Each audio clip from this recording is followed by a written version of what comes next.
imagine all life as you know it stopping instantaneously and every molecule in your body exploding at the speed of light. Total Protonic Reversal. Protonic Reversal. Protonic Reversal with your host, Conan Neutron. Broadcasting from a secret underground lair in Milwaukee, Wisconsin. A gigantic middle finger to everything that is rock about music, rock and roll, and corporate power. The thing is, though, if you don't laugh, you're going to go on a killing spree with sharpened nails. Confidence of a hero or a fool. I wasn't exactly certain which. Could not be more professional. It's only one I choose to devote my life to. That's okay. It means something. It means something. And take that away. You know, that's my take on it. What's yours? Protonic Reversal. That's like a science thing, right? Indeed. It is a science thing. It is a science place. It is a scientific fact that we are all up in your face. It is time for the one, the only Protonic Reversal. Welcome to it. Very proud to welcome very special guests today. Old friend in rock, and just old friend in general, I guess. Mr. Patrick Tate Fleming. We're just going to get right to it here. Gloom Balloon, Poison Control Center. So many awesome things. The pride of Iowa, I would say. Well, I don't know about that, but I'm excited to be here. I know it's a little bit of a you went down on the totem pole from a member of Iggy and the Stooges to me, so. But I'll do my best. I really appreciate having you on, man. You're one of those guys that Gloom Balloon has been going on for 7-8 years now. Like it's been a little while, right? You got quite the discography that you built up. And you got a new record. Yes, new record comes out a week from tomorrow, and you got a new record, so I'm excited to listen to that tomorrow. Yeah. So the whole releasing a record in a pandemic. That's what are your feelings and thoughts about that? Well, it was crazy because I have like 20-some people who play on my record, and I finished. Yeah, it's big. It's baroque. It's big and baroque. Not broke, but baroque. Yeah, I'll take baroque. And it made me broke, so it worked. Go big and go broke has always been my motto. But no, I finished it right when kind of everything was getting shut down. So I was like the last mastering session, the last in-person mastering session for Doug Van Sloan, who mastered it, and then everything kind of shut down. So it was the worst time to finish a record because I lost my job. I finished my record. I literally had nothing to do. So yeah. But just be a parent, which was actually taking up a lot of time because my kid wasn't going to school anymore. Right. Which is suddenly even more time consuming than it ever would have been before, based on events. Yeah, it feels like I have nothing that I need to be doing, but I'm way more busier now than I ever have been before. So, and I never leave my house, so I don't know what's going on. But no, actually releasing a record is weird because like you and I are like people who want to get up on stage and play. And yeah, there's something missing right now, isn't there? Good. So there's like a part of our brain and veins that need to be popped out of our head, screaming into a microphone and getting our teeth all chipped up by SM58s. And so we're missing that. Yeah, it's weird, but it's also, I guess, almost comforting in a way that everyone's just going through the same crap. Like it isn't like you're just quietly suffering on your own. It's you could be James Williamson to the Stooges, and like your record still, it's gonna be like, wait, what's cool? Okay, so can we get this mastered now? Can we what's going on? Granted, probably less with the cash flow problems, one would imagine, but I think it is. I think more people are listening to music than ever before. They're just not getting to experience it live, which of course is a magical thing.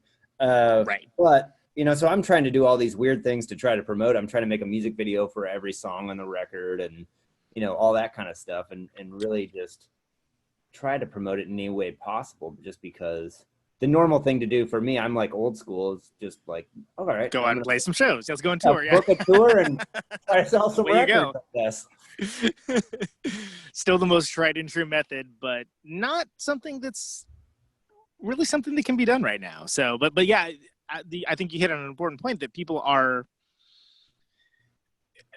that maybe have found themselves thinking that they did not have time to check out new music, are now in a situation where, oh, you've got some time now.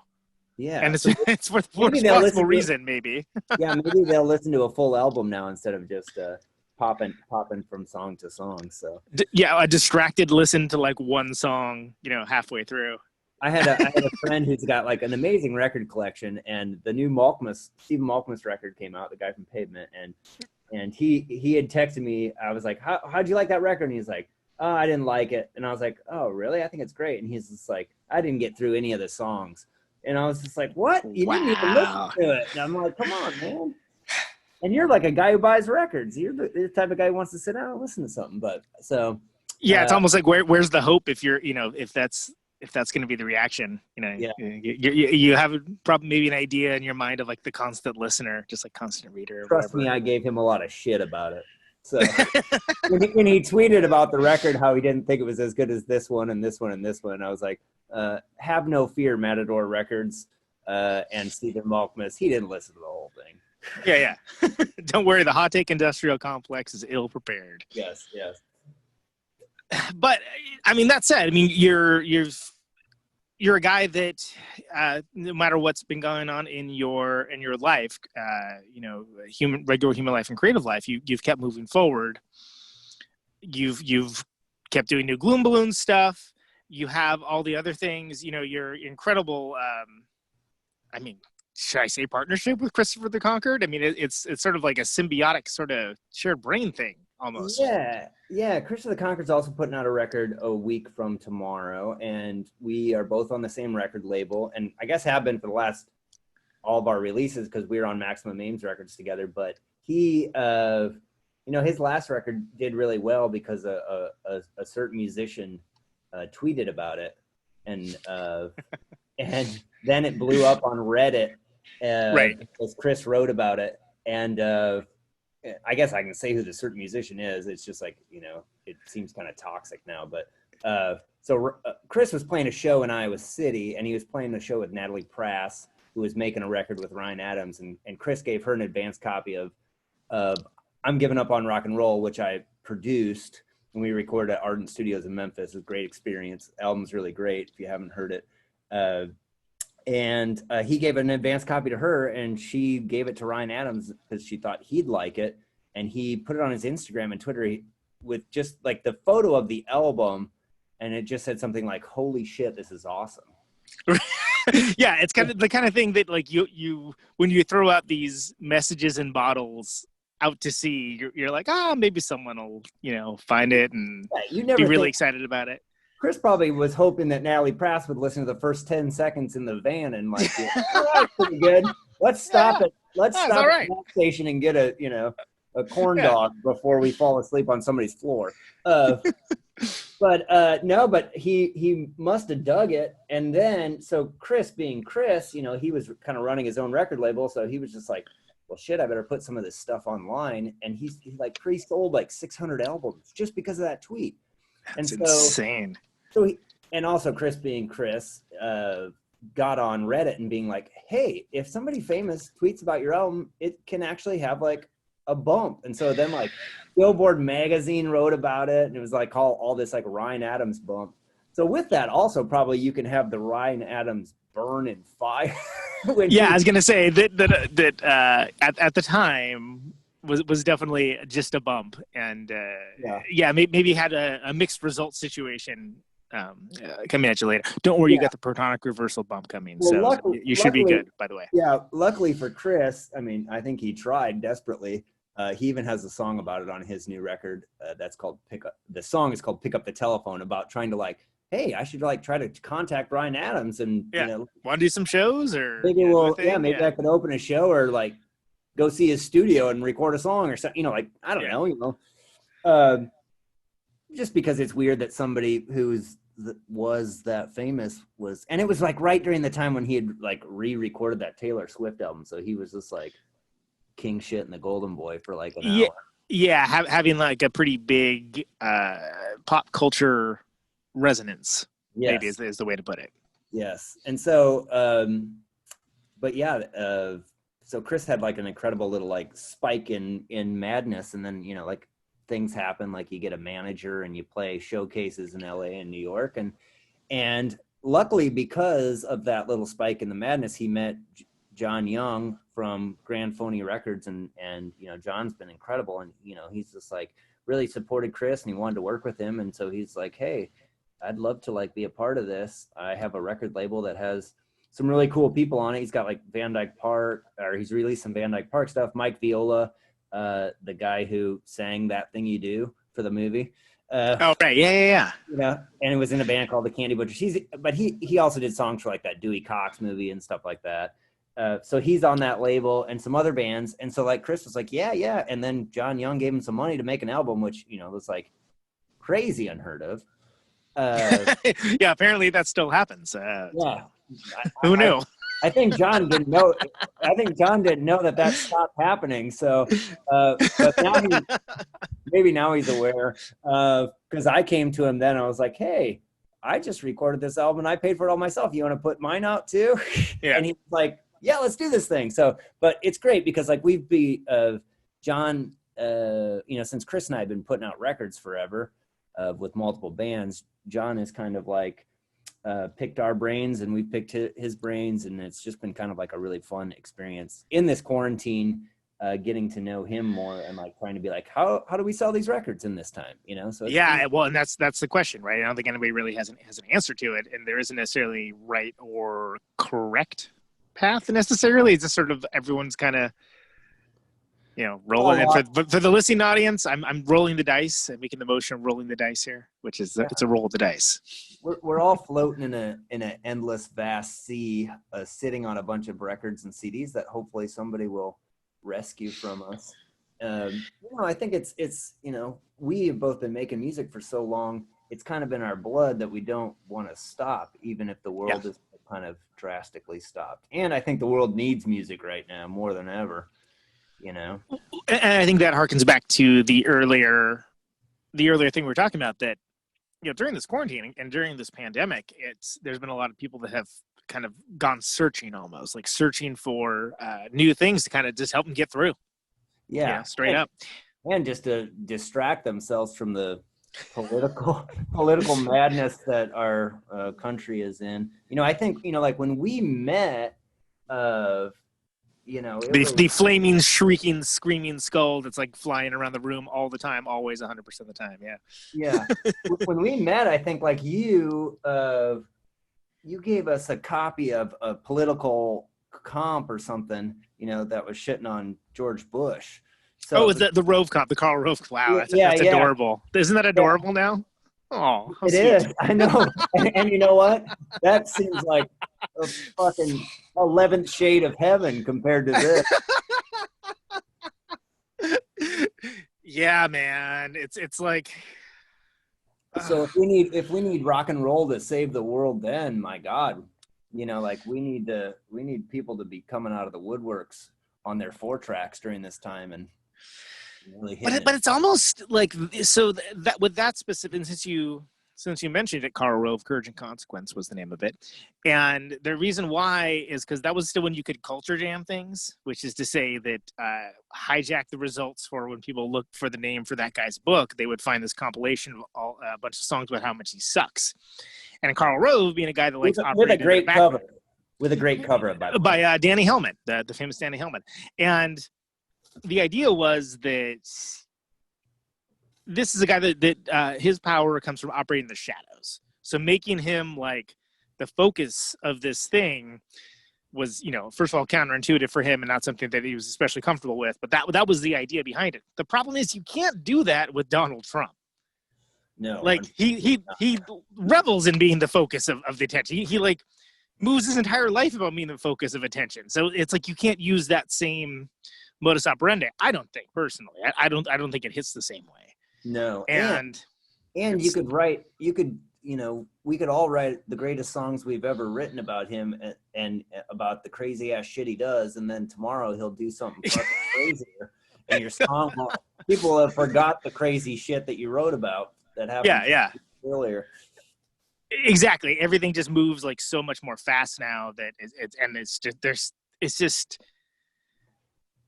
just in the same way that honest to goodness satire of these modern times is very different. I think any kind of musical reflection on the times is also different, unless you just kind of go more broad based and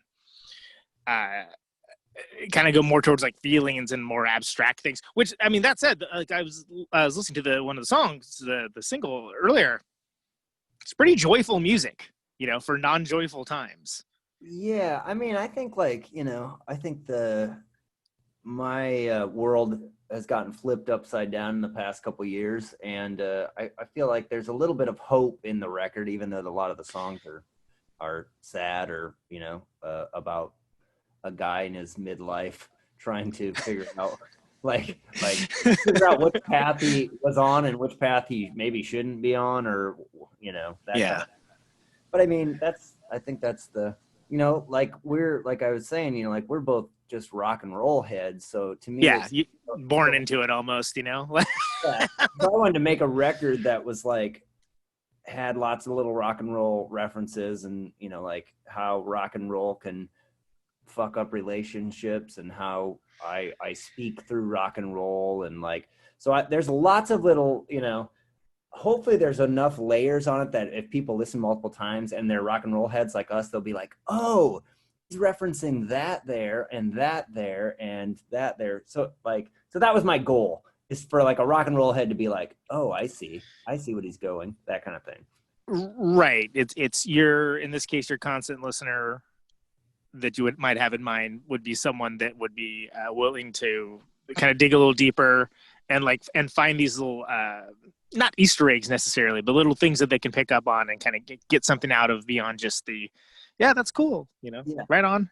I think most people probably most people who will hear this record, maybe have no clue who like Kate Bush is. So in the third song on the record, it talks about somebody having lips like Kate Bush when she was young, and then it goes on to talking about all is fair in love and war, all Liz fair. Right, yeah. Love and war when you fucking run. But anyway, and then it says So What, which is a Miles Davis song, and then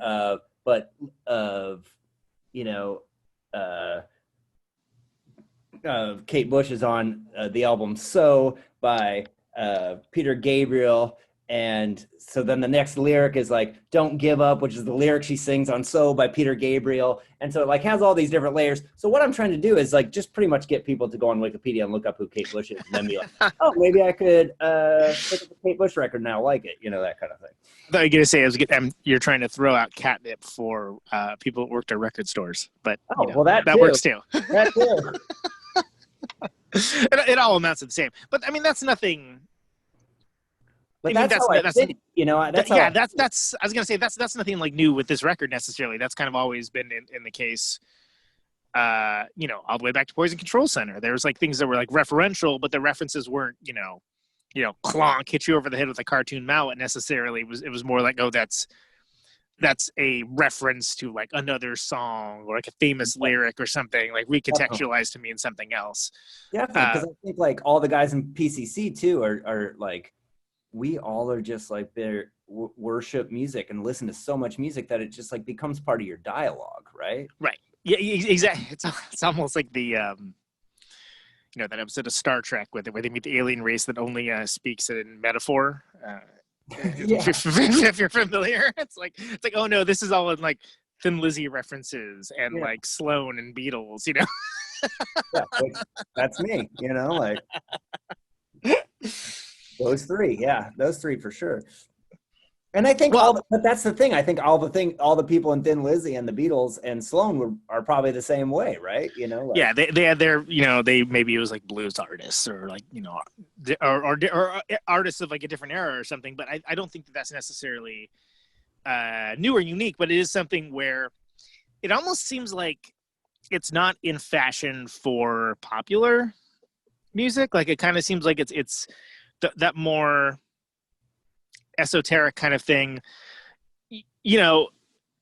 don't get me wrong, Warren Zevon had like, Werewolves of London, but it's like, you don't get like that like the more literate side of things usually doesn't bubble to the top for mainstream success. It ends up being something that's being like a niche thing that like people latch onto, and it means a lot to them. But for every silkworm that's out there, there's also going to be, something like more overt and more like, duh, here's the thing. That is I have no idea what I'm trying to say here, but you get where I'm going, right? I get it completely, because like I also think like in modern music and modern popular music, nobody wants to it's very of the time, like it's talking about like I taught a songwriting class to at the University of Iowa. It's like the Iowa Writers Workshop. So all these like high school kids from around the world came. And I asked them, like, what makes a song timeless? Or, like, what's the greatest song ever written? Is this song timeless? And, like, so they're, they're playing, like, stuff like a Kanye West song that's talking about tweeting to this certain, PCH and stuff. And I'm like, that's of the time. Yeah, that's about as ephemeral as you can get if you're giving a shout out Twitter references. It ain't timeless, and then somebody would be like, Yellow by Coldplay. They're all very, like, they don't have, like, none of them, which was interesting, like the songwriting part of this, like songwriting or the writer's workshop was like an elective on a Saturday, of like a 2-week course that they were kind of doing from all around the country. So I just came in for like 6 hours. We did like a songwriting class. And so, you got to pack a lot in 6 hours, but like, so then somebody would say something like Yellow by Coldplay. And I was like, okay, that, like, we listened to the lyrics, and then it's like, okay, this song is timeless because it's just about like love, and love is timeless, right? It's pretty vague. I called it, at one point, the bland idea of love meant to be the gray wallpaper of an office. Big fan. Chris Martin coming up next week. I think like every woman in my life that I've ever met since that song came out, like, loves that song now. Exactly. I'm not the audience, dude. I'm not the audience, and that's okay. And that, I think that's something that there's not enough discussed about either, about something being good for what it is, but acknowledging, okay, that's not for me, which is not what we were talking about. We were talking about the songwriting class that Yellow from Coldplay gets brought up. Sure, I could bring up a million songs that all the women in my life like, that I'm like, Fast Car by Tracy Chapman. I mean, it's okay, but it's fine. It's cool. But I mean, it's not my jam. It's I guess it's a jam, not my jam. No, but and I'm not trying to be sexist or anything, because women do have great taste in music, and most of the artists, a lot of my favorite music is actually made by women. So, well, and then like I can sit here and talk about ZZ Top deep cuts, and that's for me, and like I'm super into it, and I totally get it. Someone's like, this is come on. I'm like, okay, all right, I get it. It's not. I like Guided by Voices, and it's a bunch of other 40-year-old dudes who like Guided by Voices. I get it. Yeah, exactly. Girls don't want to like squeeze together and pour beer on each other and raise our fist in the air. Like I saw Guided by Voices last year at Riot Fest, and I was like, wow. Oh, you were at that? Oh, yeah. Oh, yeah, of course. Yeah, I was literally almost a year ago this week from the personal that was the last time we saw each other, yeah. Which was fantastic, because I didn't know. I saw that as well, because I'm sticking around the next day to see my friend's band play at Riot Fest. And so I got to see Bob Mould, who was freaking awesome. Got to see Guided by Voices, which was always freaking awesome. I saw a couple other bands. I by the time B-52s were on, I was like, I gotta go. I can't do this anymore. There was so many people there, though. It was. I wanted to see Bikini Kill so bad. And I was just like, I can't believe I'm saying this, but I can't do this anymore. I gotta leave. Like, it was just too much for me. I think Ween doing the Mollusk was the highlight of my weekend or whatever. That was fabulous, just because I'd never seen Ween before, and I love that album so much. And I saw him do that with the Flaming Lips, and the Liars opened. Oh, wow. But I didn't know the Liars were opening. So like when I walked in on the last song, and it was I was like, God, the singer of this band kind of looks familiar. And like, I couldn't figure it out. And someone's like, oh, have you seen the Liars before? I'm like, oh, not in like a long time. And they kind of like, it was their first tour. So it was like when they kind of sounded like Mean Gang of Four, like it was like a totally different lineup, and he wasn't playing guitar. And like, I was like, oh, I wish I would have known that they were playing. I wish they were anywhere on the ticket because that actually is really awesome. I would have loved to have seen the whole thing. But anyway, yeah, Ween played that, and that's kind of how I felt the night I saw you, because earlier that weekend, well, first off, I officiated a wedding in Michigan that weekend, and then busy weekend, Jesus. Yeah, Sam Bakari, who's a great power pop artist, everybody out there. Sam Bakari got married, and I got to marry him and his lovely wife, Megan.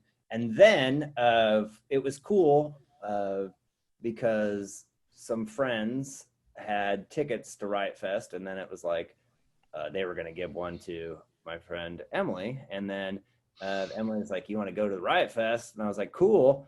I got to buy my own ticket. But I saw the lineup, and I was like, let's do it. But anyway, once we got there, they introduced us to Tropical Fuckstorm. Oh, right. Yeah. And so they were like, this band's playing tonight at a club. And I'm just like, we're going to go to a club after sitting at a festival all day with like 8. I'm like, I love rock and roll, but oh man, I'm going to be tired. I officiated a wedding last night. They're at an open bar. Like, I don't know. And so anyway, they show us like a couple music videos that morning. And I'm just like, holy shit, let's go to this band.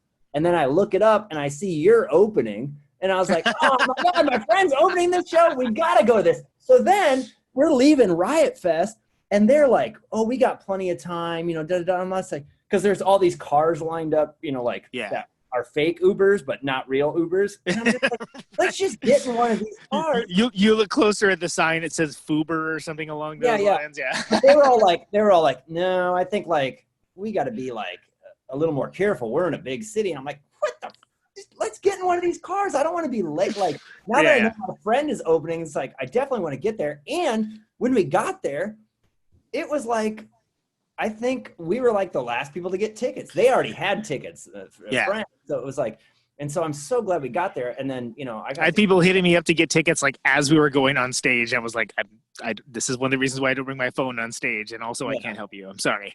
Yeah. And so like, I think we were like last ones to get tickets. And I got to catch like 5 songs of you, and it was so fun to just see you, just a packed out, sweaty rock and roll club, and you killed it. And then they got on, and they were fucking awesome too. And like, I think I told you this, I think you made them probably play better that night just because you guys were just like, it's hard to be an opening band in a packed club because everybody's waiting to see the main event, and especially when it's a band from a different country where they're like, oh, I've come from this many states away to go see this band play, and you're in my way of that happening. You are taking up my rock and roll time, but you killed it. And I think like that, it's like, because we've both opened up for bigger bands and stuff, and like, okay, you're playing in a club or like a theater in front of this band that everybody's waiting for. It's pretty tough to like win over an audience, but if you can do it, it's pretty magical and pretty special, and hopefully you gain some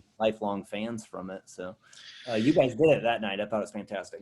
Yeah, that was nice. And that was when I saw the 1 year ago reminder of that, I was like, oh, that feels like so long ago. It was only a year ago. It feels like 5 lifetimes to me. So yeah, I feel you. So, and before we got onto that, the Tropical Fuckstorm piece of it, I thought we were going down like a pretty good path about, Guided by Voices is like dudes of a certain age rock, basically. And that's fine. It's always been that way. It's always been that way. Yeah. It's like the dudes themselves have maybe changed out, but I always thought that's how Poison Control Center was too. Like, I think we were like a band that dudes liked. I'm not saying that there wasn't girls who liked our band, and like some of our biggest fans are girls, or people who have tattoos of lyrics and stuff are girls, but like, we were just kind of like that. I think all the super fans were like dudes. Which is cool because I mean that's the type of band hopefully that I would like too. Probably just because we're ripping off Guided by Voices or something, like. Well, I mean, first of all, the songs are good, so that always is going to hit in a certain way. But I think the presentation and the fact that it was a very bombastic show, like like when I would characterize it to people in an attempt to get them to come out, I'd be like, yeah, it's like the Who or something. There's like, you know, one dude like flying off of like a wall, and another dude doing the splits, and like it's crazy, but all the songs are really good, and it all comes together, and just, you know, I would describe it in terms of the hook would be like, oh, it's a crazy show, and that would get some people in the door that would also be like, oh, and these songs are good too. I will buy a record now, but yeah. It's not the worst thing. It's not the worst thing in the world to be known as like a like super fun, boisterous live band, which Poison Control Center absolutely embodied. Yeah, and I think that was maybe our also our downfall, because we wanted to probably, all of us like love, you know, chiller music. So once we got into a studio, we wanted to like, you know, be a chameleon type band where we're like playing piano rock, or, you know, using make your Olivia Tremor Control songs, your Beach like, Boysy songs, yeah, you know. be weird like that, or just try to make like an great acoustic pop song or something. But then when you get on stage, it's like, it's really hard to play a ballad when and everyone's staring at you. When you got a twin reverb behind you, and everybody in the audience is like, all right, I got 2 beers in my hand and I'm ready to fucking rock, you know, like, yeah, makes you want to rock. And so like, hey y'all, here's a song about lost love, you know. yeah. 1, 2, 3, 4, go. And I kind of miss it now that I don't do it anymore. But like, I think that like when we were, you know, we did a long tour, we did 287 shows in 13 months and put out 2 records. Yeah, man. And when we were done with that, I think it was like, we were all kind of like, well, what's next? And of course, like we knew we were going to be taking a break because people are going back to school or getting married or all that life kind of stuff, right? Yeah. Yeah. But I really think that like, you know, like maybe we, you know, we were always so scared to just be out like, oh, let's go play it. Like, let's bring some acoustic electric guitars and try to play some acoustic stuff, or try to be like a more of like a psychedelic band like we are on record or something. But it's just tough. It's easier to just go up there with a couple overdrive pedals and swing it out and rock. Yeah. And it's fun. You can't forget that. It's like, and if you're having fun, hopefully the audience is going to have fun. And, you know, I always wanted to be a band where like the records were different than what it is like on stage too. You know? Well, and that worked too, because it was something where if somebody discovered the band through the live show and the boisterous nature of it, then what they do if they pick the record, they're like, oh, you know, these songs are catchy. They're cool. Like, and be like, oh, I kind of remember this one, but I think it was more bombastic when I saw them play it. You know, like just like the delivery and the arrangement wouldn't necessarily be exactly the same, but it wouldn't necessarily be like super different either. Yeah. And I definitely think that I liked that about the band, but like, you know, I think that, I think you got to use the studio as a tool too, you know, like. Right. You weren't just doing the Albini thing where you just are recording the band in a room playing. You would have your embellishments and things that would serve the song rather than just having to be loud rock band playing loud rock band songs. Yeah. And lucky for him, he's really good at recording the band. So, yeah. You know, like, I think that's tougher when you're doing it on your own, or like, you know, I think like that's the thing though, like some of those, and I know you've had Albini as a guest a couple times, like it's some of those recordings that he's done, whether, you know, it's his own stuff like Shellac or even back to like the Pixies or something, you know, like you see the Pixies live, and I was at the first ever Pixies show back in 2004. Oh, right. When they first came back and started doing shows and stuff. Kim was the first one back. I'm in that movie, Loud, Quiet, Loud. I'm like, you can see me. I'm wearing like a white and red stocking cap in like the 4th row. Yeah. I look like a little Where's Waldo in the audience. But, you know, like that band is so incredible on record. And, you know, like maybe it's just because I drove around and just had my fucking stereo up so loud that you think they're just like, playing like the, and you know, Frank Bach's just like standing there like, got me a movie, I want you. Know, he's just like voice, and he's just like almost sedate looking while he's playing it. Yeah. I mean, like, and that was the thing. The first time I ever saw Weezer, I was just like, oh my god, I can't wait to see Pat Wilson drum the drum fills from Pinkerton, because I have air drummed those drum fills so much, and they're so fucking big. And he's just like, Yeah, tippity tippity. Yeah, exactly. Just like super restrained. Yeah. Filled out, like these are good fill. And I was just like, but the reason is because like Dave Friedman engineered that Pinkerton record, and that's why those drums sound so good. And Steve Albini, recorded the Pixies record and made it just sound so like it's just fierce and just cuts your fucking throat off. And right. So even if the live show is more Tom Petty and the Heartbreakers than Blue Cheer, like it's like, oh, it's because the recording like presented those songs in that way. And so we always had like these recordings that were kind of laid back. So then when we got on stage, people were like, whoa, this band is like loud and rocking and crazy, which I think is the opposite for like whatever, maybe the Pixies or Weezer, where their albums just sound loud and rocking and crazy. And then they get on stage and they're like, they might as well be playing in chairs, but the songs are good. The songs, but it still kills. I mean, like when I saw the Pixies play when they first came back, there was a young lady immediately to my left. It was screaming every word of every song, like with every like fiber of her being, along with like what was being played, and it was like. I was like, cool, I can get down with this. I'm definitely going to move my ear away from you because this is getting a little bit piercing. But they're the type of band that would have that manner of fan. And if you're into a certain type of music, you've probably like played the crap out of like, Doolittle and Surfer Rosa. And like, it's just kind of like, it's in the DNA of a certain type of person that's into a certain kind of music for sure. Yeah, I was kind of a jock in high school. Like I played football and baseball and stuff, and people would bring CDs before the football games to play in the locker room, right?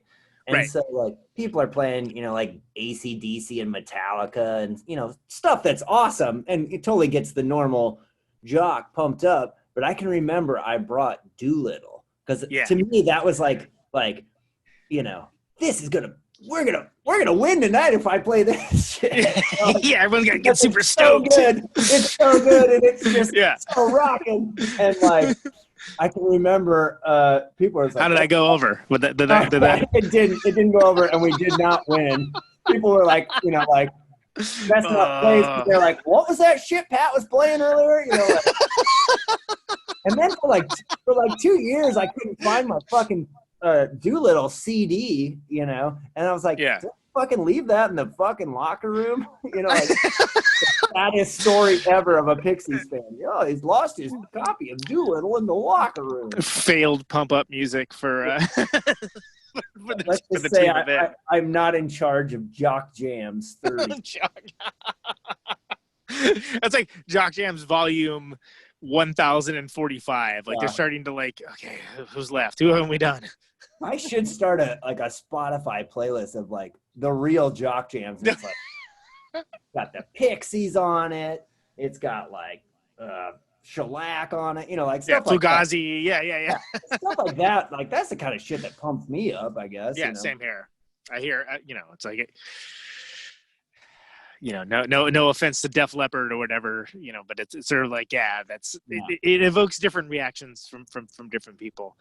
But then I'd probably also put like a Simon and Garfunkel song in the middle too. Come on, I'm so inspired to play now. Yeah. Homeward bound, let's do this. In the right moment, the right context. Yeah. So the first Poison Control record, that was Collage of Impressions, right? Yeah. We'd put out a bunch of like little like EPs and like stuff like that and singles before then, but that was kind of the first one we were, we got serious and went to a studio and like worked with a really great producer, Pat Stolley, who is like the original Daytrotter guy recording. So he's recorded hundreds and hundreds of bands and knows his way around. So much gear and like everything was analog. He didn't even have a computer in the studio, it's just like but like, and we had like really liked his music, so like but like he's so fantastic, but he's also we're the type of guys where it's like, well, like we got 25, we have 4 songwriters in the band, like we're gonna try to record 25 songs, right? And like we're doing this over weekends and like it's like after you record 19 songs, he's like, you don't need any more songs. Stop! Enough! Mercy. And of course, like, you know, it's all analog gear, so shit's breaking down and stuff like that. But we loved it enough that we went back for Sad Sour Future to record with him. But that record was kind of interesting because I had just bought a bunch of old recording gear. It happens once to everybody where it just falls into your lap, like all this great shit. And I had mine, it's like a guy had a son who ended up being like Carrot Top and John Lovett's manager, but he had a recording studio in Ames, and he had all this. Okay. All I wanted to buy was like a nice. That's an incredible sentence, by the way. Yeah. All I wanted to buy was like a nice tripod for a camera, and I go out there and there's like Neumann U87 microphones. There's 2 console desks from the 80s. There's all this like first edition Pro Tools stuff. There's like, you know, regular microphones and stuff but like there's tape machines, and like the guy's just like, oh, this is all my son's stuff, you know, he's a manager of Carrot Top. And I was like, well, you could probably get like $2,000 for that tape machine. And he goes, for $3,000 you can have it all, you know. and I'm like, wow. Oh my God. And so like, of course I only got $1,500 in my account, right? So I called Pat Stolley, the guy who produced PCC, and I was like, hey, dude, this guy's got a Neumann U87 vintage microphone. He's got 2 consoles. He's got like 10 grand's worth of gear here. Tape machines. He's got $700 tripods. He's got like all this crazy stuff. And he's like, well, I'll spot you the $1,500. And then I call Ashley, who's my ex-wife, and I was just like telling her about it. And she's like, why are you getting Stolley involved? I got that money, you know, like all this kind of shit. Right. Anyway, but because Stolley offered to put it up, I said to him I would sell him the tape machine, because it was an interesting tape machine. It was a 24-track 1-inch tape machine. Oh, interesting. Very interesting. Made by Tascam. Never even heard of such a thing, really. Made by Tascam. And I said, okay, well, I'll sell you this tape machine, but with the understanding that the next PCC album has to be recorded on it, you know, like that. Okay. And I sold him a couple compressors, and then I found out they were like compressors that, like, you know, Fleetwood Mac was kind of using and stuff like that. So I was like, I probably shouldn't have done that. But I made like $8,000 just selling stuff. And it still sounds like the deal of the century, like all things in. And then I kept a bunch of, you know, kept the Neumann and all that kind of stuff. But anyway, so then we recorded the next Sad Sour Future was recorded on that 1-inch 24-track. Well, that's crazy. And I like that record a lot. I definitely want to talk about it. But before we get away from Collage of Impressions, I mean, did you know that, like, at the time that, like, Magic Circle Symphony, you're like, oh, this is a jam. This is like, there's something special here. Or is it just like, oh, it's another song, you know, out of the 24 we're gonna record? I think, like, what's interesting is you bring that up because, like, we had already, you know, from the first time we ever played that song, it hit with people, in a live sense. And so we'd probably played the song like 50 times before we ever got into a recording studio. And so by that time we were like, maybe we were kind of like, well, how do we do this, the recording of it, because we've played it so many times just straight, like, so, and the recording is kind of weird, so there's like a minute jam before the song actually starts on the record. That live, but like for some reason that's like that's the recording of it. Just because I think we were not bored with it, but like we wanted to. You played it so much that like you're kind of trying to bring something out, but maybe and give something new in presentation, recontextualize. Yeah. And of course, we all always in our minds thought we were some psychedelic band, you know, and you know, we tried to achieve that on that, and it didn't work. But you know, like, but it's interesting, you know. But it's a good record. I mean, it's I mean, it works. It was a great, like, whatever, for us at the time. But even like, it was crazy. Like 2 days ago, I had a friend call me during the day, and he's like, "Hey, can you call me back?" And I totally spaced it all day, and then I like saw my text, and I was like, "Oh, I gotta call him back." And so he's like, "Yeah, can you call me?" And so like, I called him, and he's just like, "Hey, I just wanted to let you know, I didn't want you to see it on Facebook or something, but like, you know, the second line of Magic Circle Symphony." And of course I'm like, what is the second line of Magic Circle? And then I was like, oh shit, you got cancer? You know, like, so even today, like, that is the song. Like, people like, associate with PCC and stuff like that. So it really hit hard for a lot of people, like that song for some reason, and right away. And I just, like, I just wrote it about, after having a conversation with somebody, it's just like, like if you're in love and like all that stuff, and like, like it doesn't even matter because, like it's someday, we're all going to get cancer and die or whatever. It's like one of those things. It's like watching The Seventh Seal or something. It's just like, you can, it's pretty depressing when you're just like, well, what's the fucking point, right? Yeah, the existential dread of nothingness. Yeah. Why should I fall in love? It's gonna break my heart, right? Right. That's kind of like what the conversation was, and then that went into that. And of course, like I just used cancer because it rhymed with answer. It could have been heart disease. Something, And it'd be this incredibly poignant thing that always people connect to and like have like a personal relationship with, and it's come back to haunt us too. Like when we opened up for Pavement on their reunion tour, we were opening for them in Kansas City. It's 2,400 people there. Incredible show. It's a week before Don, our original drummer, got married, so we kind of said it was his unofficial bachelor party. It was fantastic. So he came, even though he wasn't drumming with us on that tour, and he played sax, and we did. It was just so fantastic. And of course, we played Magic Circle because there was quite a few. We were playing in Kansas City, so there's a bunch of our friends and fans there, and because we're opening for Pavement, and so we played Magic Circle Symphony, and it went over great. But there was one, kid in the crowd who was probably like, 18 or 19 years old, there with his dad, who I could see, like when you're looking out to 2,400 people, it's hard to explain to somebody who's never done it, to people who are listening or whatever, but it's like, you can see faces, right? It's not just a sea of, grays and blacks and whites, and it's like faces. And I could see that the song was upsetting of this person. And, like after the song was done, he was just like, fuck you guys. And, like when a loud bombastic band is playing and then it gets quiet in a theater, you can hear what the people are. You can actually hear the heckles or shouts or whatever. You can feel the reaction, from the audience. And a lot of times it's good. And I felt like that whole night was good, but like there was like a guy who was upset about it. And of course that upset me.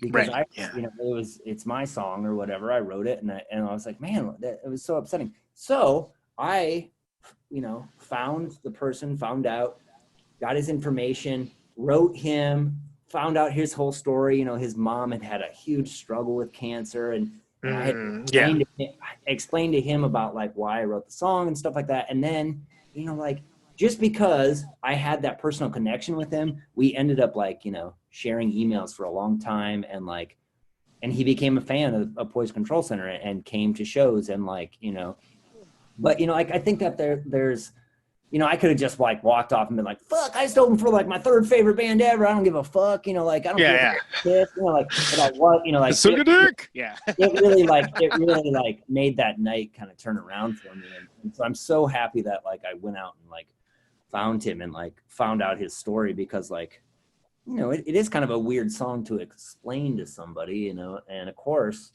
we all know people who have died of cancer, but it can hit hard for some people, and I think that's the power of music, for better or worse, too. So. Well, and if something's going to evoke a reaction, and it's going to be a strong reaction, one would like to hope that's always going to be positive, but sometimes a strong reaction can go another way, and there's not necessarily going to be something that you're going to be in control over. It's going to be something where people have other things going on in their lives. The context is different for them. And I can understand if a band's singing a song about cancer and the dumbasses are rolling around and doing the splits while we're doing it, that they might think that right, exactly. So I can see how somebody might get offended, but I mean that's also the definition of rock and roll, is to offend people. So I mean, like you said, it's gonna touch people different ways. But it definitely affected me that night. So I'm so glad I reached out or whatever. But it's still haunting me. That song is what I'm saying. Like 2 days ago, a friend calls me, and it's as a reference point for talking about a painful subject. Yeah. But I'm sorry to hear that news. That sucks. Yeah, I mean, I think he's going. He was a great guy. You know, like he used to do interviews. He used to interview Poison Control Center a bunch, and he's like a comedian in Iowa City. Just a great dude, hilarious dude. So, and a great supporter of the Iowa music scene. You know, you need those folks around for sure. Oh yeah. So then, That's Our Future is. It's a record I love, but the scope and scale of it is pretty crazy. Like that was it conceived as like, oh no, we're gonna go for this and make like this big huge record. Everyone's writing all these songs. Yeah, well, I had challenged the band. You know, I've always been kind of like I'm not gonna say the leader, but the instigator. The instigator, the rabble-rouser, whatever it is. Yeah. It's like, okay, guys, now it's time we got to start working on another record. And so none of us were living in the same town. So I was just like, come on, we got to send, one of us at least has to send the other three a demo every day. And so it's because we're going to take a week in May, we're all going to get together and we're going to record a record. And so by the end of it, we had 44 songs, right? And of course, like, and when I said the demo of the Dave thing, I was just like, here we go. Here's number one. You know, like, who's got tomorrow? You know, like that kind of thing. And of course, with Poison Control Center, it became slight competition, you know, because the first time Don sends a song, it sounds like fucking, you know, Dark Side of the Moon or something. It's all fleshed out. It's like a fully conceived thing. Yeah. And I'm like, you know, what the fuck? And so, because the first song I'm just sending is like acoustic guitar and me singing, you know, like, I can envision a Devon guitar solo, but I'm not going to put it on there. So then it became like a thing like we're fleshing out these demos like no tomorrow. And like, and it's interesting because like, I think like we could have probably just released the demos and moved on to a different record or something because like, a lot of the songs end up sounding like a lot like the demos, but a lot of the songs sound completely different too. So it's like, but I kind of consider that record, this is hard for me to say, but it's kind of like a 4 dudes solo record with PCC backing each other. You know, it's kind of like the Beatles, the way they talk about the White Album or something. Because we had so little time to record. We had like a week to record it. So it was just like, we picked all of our favorite songs, and then it was just like, okay, whoever song it is kind of like lead the arrangement and the whatever else. Yeah. And of course we also went to Pat Stolley the night before and he smoked some weed and we drank some beers and we're like, we want you to be like the 5th member of this band. We want you to produce, we want you to have ideas. And because we only have a week, we're going to put all the effects onto tape. We're going to record the effects, right? So if you want to put some slapback on a snare drum, put it on there. So we have to stick to it. We have to commit. Because we only got a week to do this, right? Yeah. So you don't want to get lost in second guessing things and whatever. Yeah, and that's the way they would do it in the '60s, you know, or whatever. So it's you didn't have a choice. Exactly. It was so like let's just do it like that. And he had recorded all those bands with Daytrotter, so he was already like live, kind of mixing bands, right? So we thought it was a good idea to give him complete control of that situation. And then of course the first song we record is a song called "Stay Golden," which is one of my songs. And I'm playing acoustic guitar on it, and we go back. We feel like we got a pretty good take. You know, it's kind of a long song for us, like 4.5 minutes. Feel like got a pretty good take. We go back to listen to it, and I'm like, "What the fuck is that phaser on my acoustic guitar?" And he goes, "You said it." And Pat Sly goes, "You said I could do whatever I want." And I was just like, "No, I don't want that." You know, so it's like it's good. It's good to give somebody complete control when they're producing or whatever. Yeah, of course. But you have to. And then I just like calmed myself, and I was like, "Nope. Right, we said that, like, cool." And of course, like, whatever, I was there when I was mixing it, so it was just like, now we're taking the acoustic guitar out, you know. Yeah, exactly. So, well, but it's cool that he did it. He was just like, I'm gonna see how much I can push with these guys right away, like if they're game for really letting me do whatever I want, because see what the comfort level of that actually means. Yeah, there were so many times where it was like we would come back and he's like, okay, I put some slap back on that, because we were all recording in the same room. It was like a big old school's of like lunchroom, you know, so it was like kind of like a little auditorium kind of recording studio, and he just had like, you know, a glass thing in between, but he was in the room, so he was like, and he's got like a wall of like, you know, compressors and delays and stuff like that, and he's just like sitting there in headphones and like jacking around the whole time. But of course he's not like a real cheerleader type producer. So we would think like, whatever, you'd get the greatest take of the greatest song you've ever written. Yeah. And he'd just be like, we'd be like, what'd you think? And he'd be like, sounds like PCC, you know? And we'll be like, oh. Right. And you're looking for like some kind of like, yeah, it was good. Oh, cool. And it's like, all right. Okay. But I mean, that was also a good thing about him because he like, you know, very humbling. Professionally nonplussed about it. Yeah. But he's also one of those guys who just like, you know, like you or I probably like loves sound. He just like loves sound, you know? So it's just like you put a weird microphone on a snare drum and something that's not technically correct. And he's just like, that sounds cool. You know, like, just run with it and see what happens. Yeah. It's just like, because it does, it's just like, you know, like you hit a snare drum through a fucking, SM57 or like a Neumann microphone or a microphone that's going through a telephone. It's just like, it sounds cool because it's just like, that's a snare drum, you know? It's like, it's cool, like run with it, you know? And I loved that about him and learned a ton about making music from him. So. Well, it's definitely a record that sounds like you guys were taking full advantage of like, okay, how can we make this an interesting record, you know? And especially when you talk about the dichotomy between the albums and the show, you know, the show is more forceful, like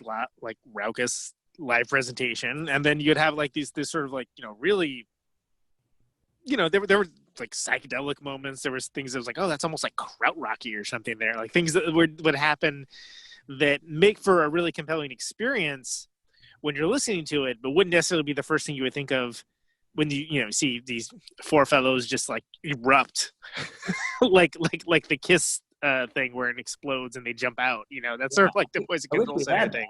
Yeah. That would have helped maybe.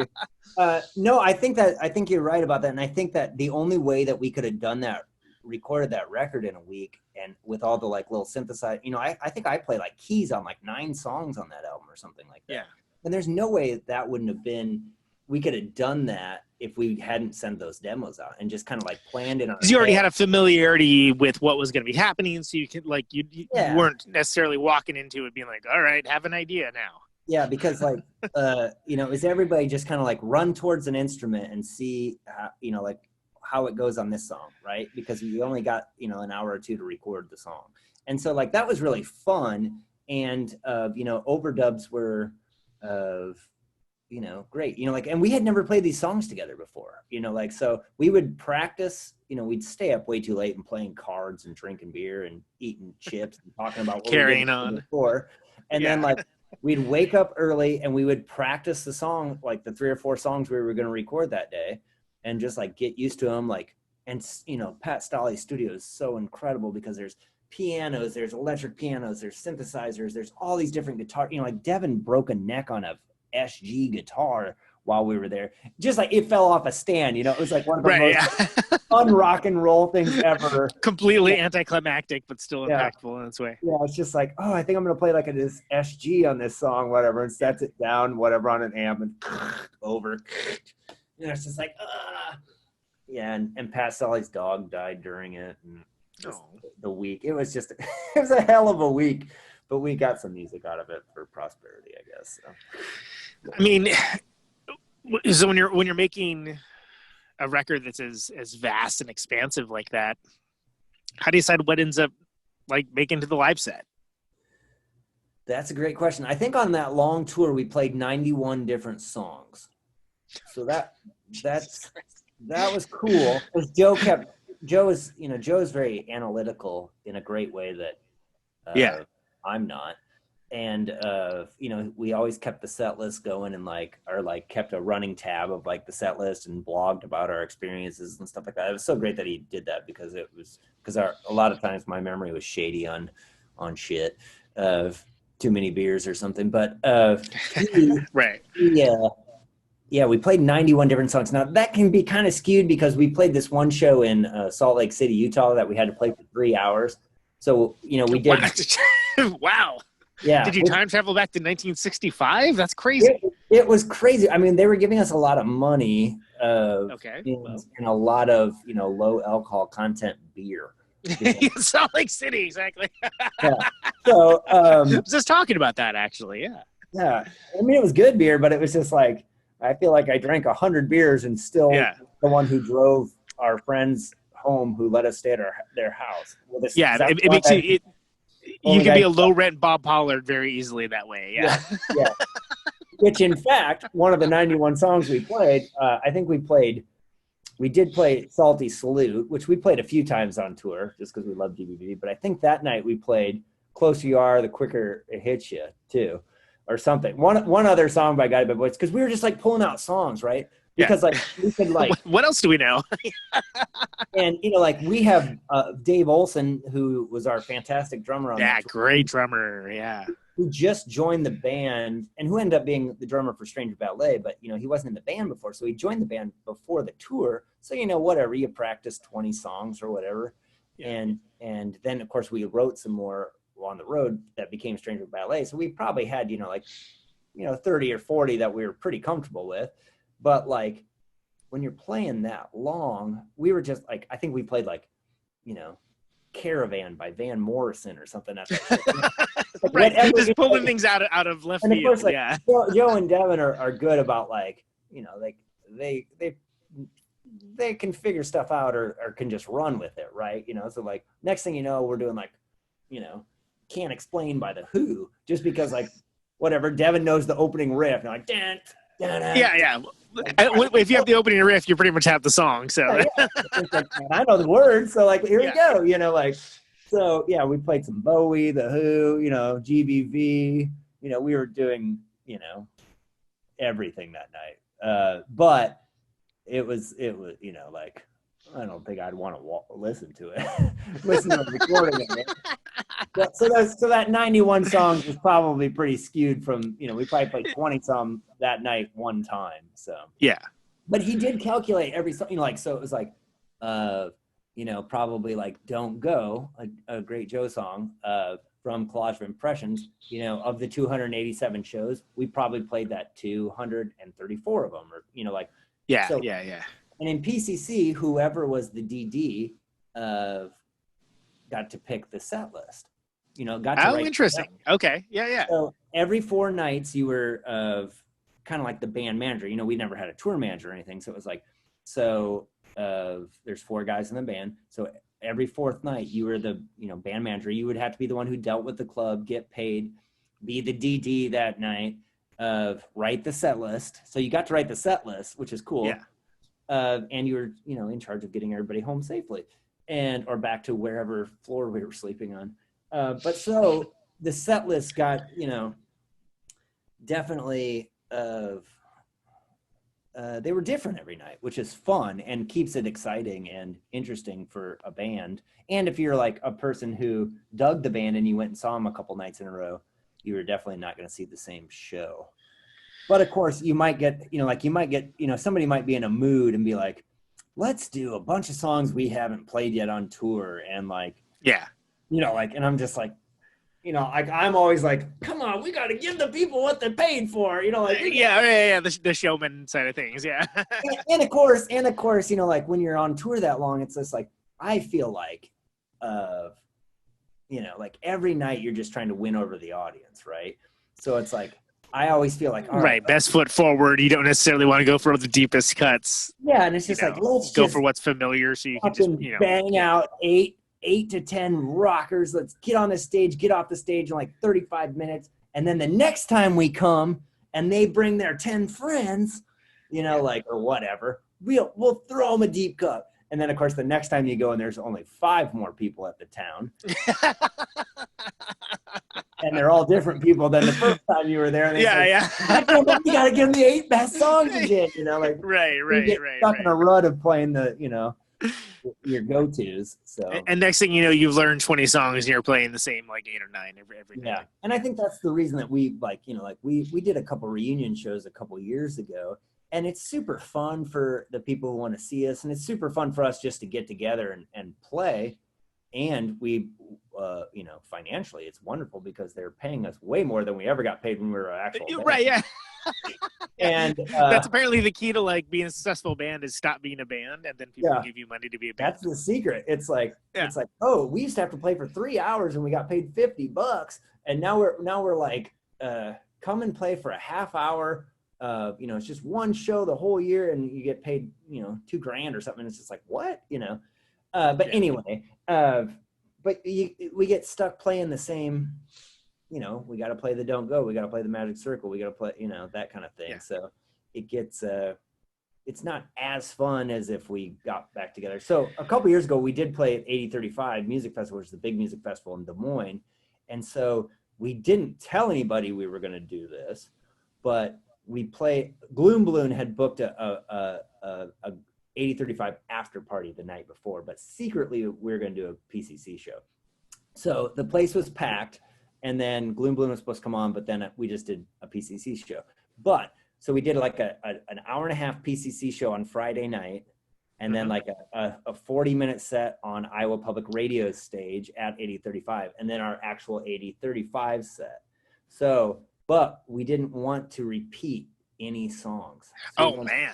Wow. Okay. Each of them to be with 4 hours of practice the day before, right? And we haven't played together for 5 years. So, yeah, I was gonna say, but you guys aren't in the same town, like playing every week either. No. That's something. But we did it. We only repeated one song, and it was because Don's wife couldn't come the night before to the after party, so he wanted to play it for her that day. But that was fun. But of course, with that being said, you're gonna get some loose PCC and not the wham bam thank you ma'am, or the wham blam thank you ma'am. You'll get some like Gary Young style pavement, Mm-hmm. But I think that's sometimes where the magic lies.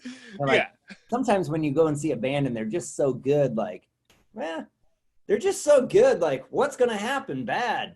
Maybe one of them will break a string, or something Yeah, there's no element of danger to it necessarily. Yeah. And that's fun to play too. It's a little more like jazz in that sense, where you're just like, I think I know the next chord. Here we go. Ooh, I didn't know it, but I landed that jump. Nice consolation prize there. Yeah. So, I believe the question was how do you pick what songs to play? So it seems like a lot of factors involved there, but DD picks it. That's all you need to know. There you go. But it's interesting because there are some songs that are great songs on that record that it's sort of like, oh, that's awesome, but I wouldn't necessarily expect to see it played at a show. Yeah, I think there's a couple of like one of those Joe songs on that record. I can't think what it's called right now. It's so good, and we all love the recording of it and stuff, but I think maybe we played it live once or twice. Yeah.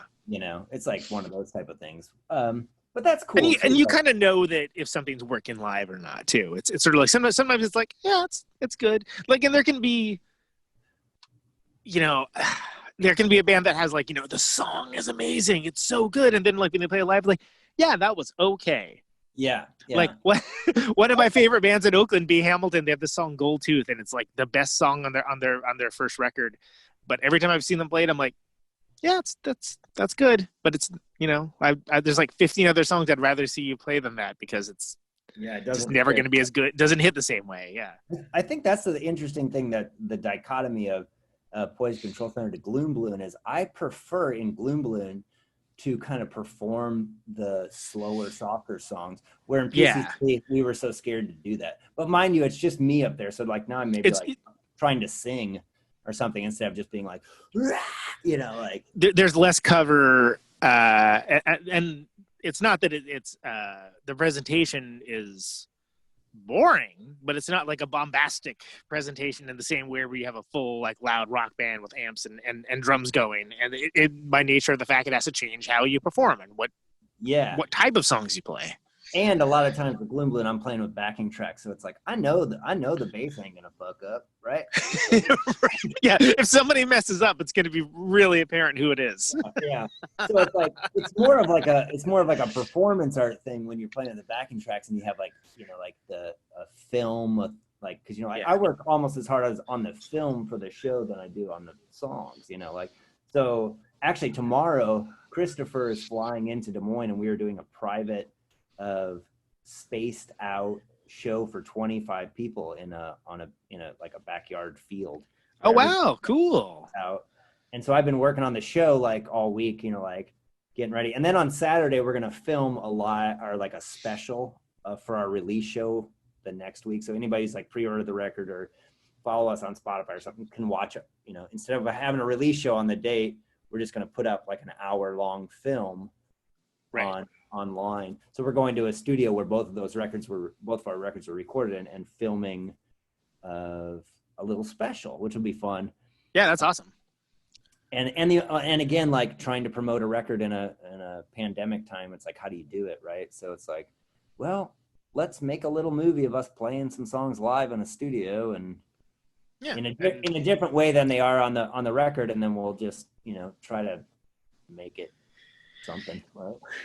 It does seem like maybe in situations where people might be uptight about something like that or disdainful, it's there is this kind of idea of like, okay, yeah, let's try this. Let's see what's going on. Let's see what transpires when you do this. I mean, just in the nature of, so many podcasts have like sprouted up during this pandemic, some of which are just like people talking to each other on Instagram, and it's like, okay, well, that's congratulations. You now know how to have a conversation and record it. But there is something where I choose to look at the plus side of it, that it really is a weird, unprecedented time. And part of that is like, well, you can kind of do any kind of crazy idea you want and just see if it sticks. And what's the stakes? Well, all right, nothing. Well, guess what? People still binged everything on Hulu and Netflix and anyway, so they got the time for it. I think you totally hit the nail on the head. And I think that, I'm like reading this book on the toilet because that's the only place I read, right? And it's all these interviews from Rolling Stone from like the late 60s, early 70s. So it's like Zappa and Mick Jagger and Lennon and, Janis Joplin, all these like cool original interviews. And it's all talking about like people being uptight about like what they need to perform and all this stuff. And I think all these people are like very like, groundbreaking with their music and, stuff like that. But I do think that the coolest thing about today with music is the coolest thing about streaming, I should say, is that because nobody is making money on music, nobody gives a fuck about how it needs to sound. They will be way more creative. There's nothing dictating how your band should sound or like how you or what you should make music, right? So I think there's been some really cool experimental and groundbreaking things just because like, what the fuck do you got to lose, right? Exactly. It's like the lowest stakes possible. Yeah. Yeah, which I think from an artistic point of view is kind of fantastic. And I think like that's kind of the fun thing about like, I mean, I always love being in a band. I love being in Poison Control Center. Those guys are my best buds or whatever. But like, it's kind of nice for me to be in a project where I have complete control to do whatever the fuck I want. And there really isn't any stakes. I mean, like, of course, like I'm going to put money into it and like try to make a cool record or something. But like, like it's not going to matter if I, put 10 songs that are 3 minutes and 30 seconds and like they all have to sound like they're singles or something. It's like nobody cares, right? And yeah, if you're lucky, you'll get a non-distracted all the way listen, through. And to me, that's very liberating. Because I always think like, I think in Poison Control Center we were always trying to be like, or at least me being that kind of like the gang leader or the instigator was always trying to be like, well, if we record one more song, that could be the song that's gonna like, get us on an opening tour. That's gonna be your cut your hair or your bone machine. Yeah. And of course, like it never is, right? But like but now it's like because both those songs kick ass. And good songs, yeah. But like so now I feel like it's a very liberating time to make music or to make art in general. Because like there is, and of course there are still people who are like, oh, I'm gonna pay to be on this Spotify playlist, or I'm gonna like pay to that kind of crap. But like, and I get it. I was one of those people, 20 years ago who wanted or 15 years ago who wanted my band so bad to like get more fans and so we could tour and and keep it sustainable at a larger level. All I ever wanted to do was like be a musician that could survive, right? And I've done it for a time period, and now and technically kind of now, since a lot of the world is jobless and a lot of the musicians are jobless, right? Their day jobs are gone and their shows are gone, so it's like this is a great time to just be creative and just hone in on a side of you musically that you maybe wouldn't do before, because who cares, right? It's awesome. It's a good time to be weird. Yeah, and it's something where there is no rule book for how to reach people, but by the same token, people are looking to have connection more so now than a lot of times in recent history, and that's coming from a culture that craves connection, while there are these avenues and tools that are designed allegedly to provide connection, but they really provide you the illusion of connection. And the reason why is they want to keep you wanting so they can advertise to you. So there's all the more, it manifests differently, but it's all the more important to have something for people to latch onto for whatever that means. I agree completely. And I think now being a dad, I see it firsthand, with the just the fucking internet, it's I can see my son being sucked into needing this fucking Hulk toy, or whatever. And it's just oh shit, that shit goes on to 45-year-olds who are seeing these political commercials. They're must vote for this person because I saw it 20 times on the internet. Yeah, it was on my favorite show and I liked it. Yeah, exactly. And it's you'd like to think that stuff happens less, but no, it doesn't. It's the same psychological aspects of things that, keep people looking for something that they don't have, Yeah. And so, it's a weird time for that. So then, and I really appreciate that you've gone through all the Poison Control Center stuff. We actually haven't talked about Stranger Ballet, which I feel like is that band's best record. As far as just this best record in the sense of if you were to throw, as much as I love Sad Sour Future, I wouldn't necessarily be like, hey y'all, check out this expansive opus. Yeah, I think so some people maybe I would if they were a deep listener, but again, that whole thing, if you're lucky, if you can hook someone after to listen to the whole thing, then it's I think Stranger Ballet is that's the one to introduce people.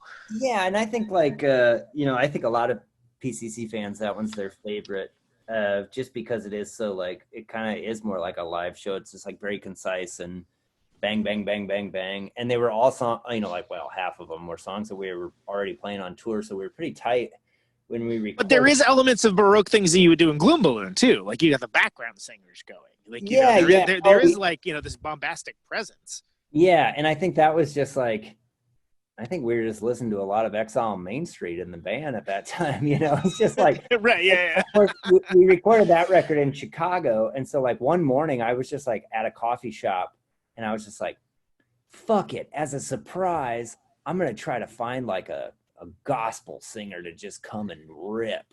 Yeah. And so whatever, I get on the internet, and people, if you go on the internet, you can find anything, right?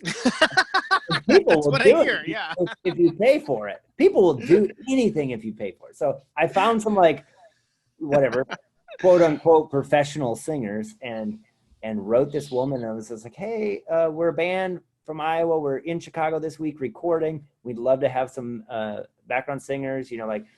This is our budget, but what, Mona Perkins wrote back, and so then we were kind of freaking out, and so we got to get these songs done so Mona can, and so everybody got one song of theirs that she could sing on. That was the rule, and then I got two because I made the connection. Privileges of membership. And we had no idea, we had never heard this woman sing, right? And so first song that she was doing, I can't remember what it was, but like I was out in the live room, like kind of coaching her. And so we had bought all these like chips and carrots and, like stuff to be like hospitable. Snack stuff. Yeah, exactly. Yeah. Hospitable to our guests. And so like her boyfriend or husband or whoever it was with her, bodyguard, I don't know. But so he's in the control room and I'm trying to like, explain to her like what we're going for. And like they can hear it over the microphone, right? And so all of a sudden, like the talk back is coming back into us in the earphones, and she's like, "I can hear you guys eating chips in there." Yes, to me. And so anyway, I'm trying to explain to her how I want to sing, and then finally over the intercom, her like boyfriend or whatever goes, "Hey Mona, they want you to go to church." Nice. And then she's like, "Okay, I get it." And then this like, boom, like she's just like, drops it. Yeah. Like, and so like, then we're like, okay, here we go. And it was just incredible. It was like, that was kind of the first time we had like, somebody, and she, of course, like she was scared, like she had only ever been in a recording studio once before, and it was for like her church choir, like, so it's like very different experience. Yeah. It was new to her too, but she just like, killed it. And like, like that you are correct that, of that kind of style of like, like that female background singer of like Rolling Stones, Exile Main Street, or like even, I've never done this before in my life where I would like compare something to like Leonard Skinner, but like the background singers on Sweet Home Alabama are just incredible. Like they're the ones who are singing the hook like Sweet Home Alabama. Yeah. And I was just like, like it's like PCC can't really have soul because we're a bunch of blue-eyed blonde white boys from Iowa, right? From the farmland, yeah. Like it's like sometimes you need to dig to get that like that stuff that makes people feel right. And so like I really connect to that style. I mean, I just love like soul music and Memphis soul and like that kind of vibe.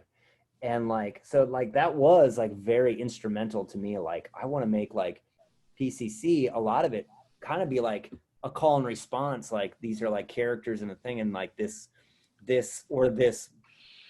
womanly voice, this soulful voice is like the voice in my head or something, or like the narrator of this story, or like the love interest or something. And luckily here in Des Moines, we have this woman named Tina Haas-Finley, who's like an Iowa Jazz Hall of Famer, but also does like these crazy weird jazzified shows. So she'll be like Prince jazzified.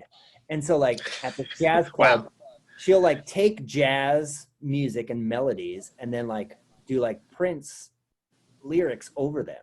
So she'll be playing like, I don't know, like they'll be doing like Somewhere Over the Rainbow, the music, right? Like jazz band. And she'll be like, purple rain, like just putting like a different deployment of it, and just like mind-blowing stuff. She does like a Stevie Nicks jazzified, and it's just like, I'm like, what in the hell, like these, it's just so cool what she can do, and her voice is just incredible, like, and she just like kills it every time. And so so she's on the last 2 Gloom Balloon records, and I just like, I tell her, I'm like, I want you to be the star. I just want you to like be, and of course, like all I'm doing is like producing, right? I'm just like, all right, how about you try it like this? And then she'll do it. And then she'll be like, well, I could try it like this. And I'm like, okay, try that. And then like, okay, that's perfect. Let's record 4 of them, right? Here we go. Boom, boom. Like, okay. Yeah, you're almost adopting like a Jeff Lynne kind of role or something. Oh yeah. Like, you want to do another octave? Let's do another octave. Let's like, And that's of course the great thing about like digital recording is that it can be done so fast and like so easy to like, if you want it to sound like you got a whole gospel choir, you can do that in like 10 minutes with a great singer, right? Yeah. You know what I mean? Like you could just like, it's like, all right, let's do another one. One. And that's the kind of thing that like, as amazing as it is, like it'll definitely put you in your place as far as how you feel your own vocals. Oh yeah. Maybe you're like, oh, I'm a dude who sings and this is a singer. Yeah. Well, and that's the thing. Like I had like talked to Christopher and Logan, the guy who co-produces the Gloom Balloon and engineers the stuff at the studio. And, I was just like, I think I want to make a whole record write the songs and produce it, but have Tina sing, like be the lead singer, like be the voice. And both of them were just like, dude, like that wouldn't be Gloom Balloon. That would just be like, you know, like, and I was like, no, it would be, because it's like me, it's my songs. And it's like, it's just like, I just, you know, like every time I write a song, I hear Paul McCartney singing it in my head. Right. Right. And then you get in front of you're not envisioning your own voice usually. Yeah, it's like you get in front of a microphone and you're like, oh shit, yep, still me. You know, like, it's like I got a fucking hit here, and it's like, you know, it's still me. So, but you know what? I think it actually, you know, like the thing I said about you opening for Tropical Buckstorm, it's like an opening band can make the headlining band better just by playing good. And so, like, I think like I've become a better singer just by having her also singing, or knowing I'm going to sing with her. And she's just like, you know, it's just like, got to work a little harder almost. Yeah. Or like, you know, vocals, because I know my ability, have always been like the thing that stresses me out the most. And like that, I'm just like, you know, whatever, it is what it is now, you know, like I've had this voice now for 40 years. Like, this is it. So I actually do think I've gotten better, you know, like over the past, you know, 10 years. Well, and there's a through line through all of it that you can kind of see the aspects of things that you're trying to bring out. And, you know, I think there's kind of a younger musician's thing, and let's be clear, it's more of a young man's thing to kind of make it, to push it, you know, because it's like, oh, it'll sound more intense if I push it. Oh yeah. And it doesn't. Well, and I think like, you know, when you're in a loud rock and roll band, you can't fucking hear yourself sing anyway. Yeah, exactly. It's you're just trying to get the volume, trying to get over, right?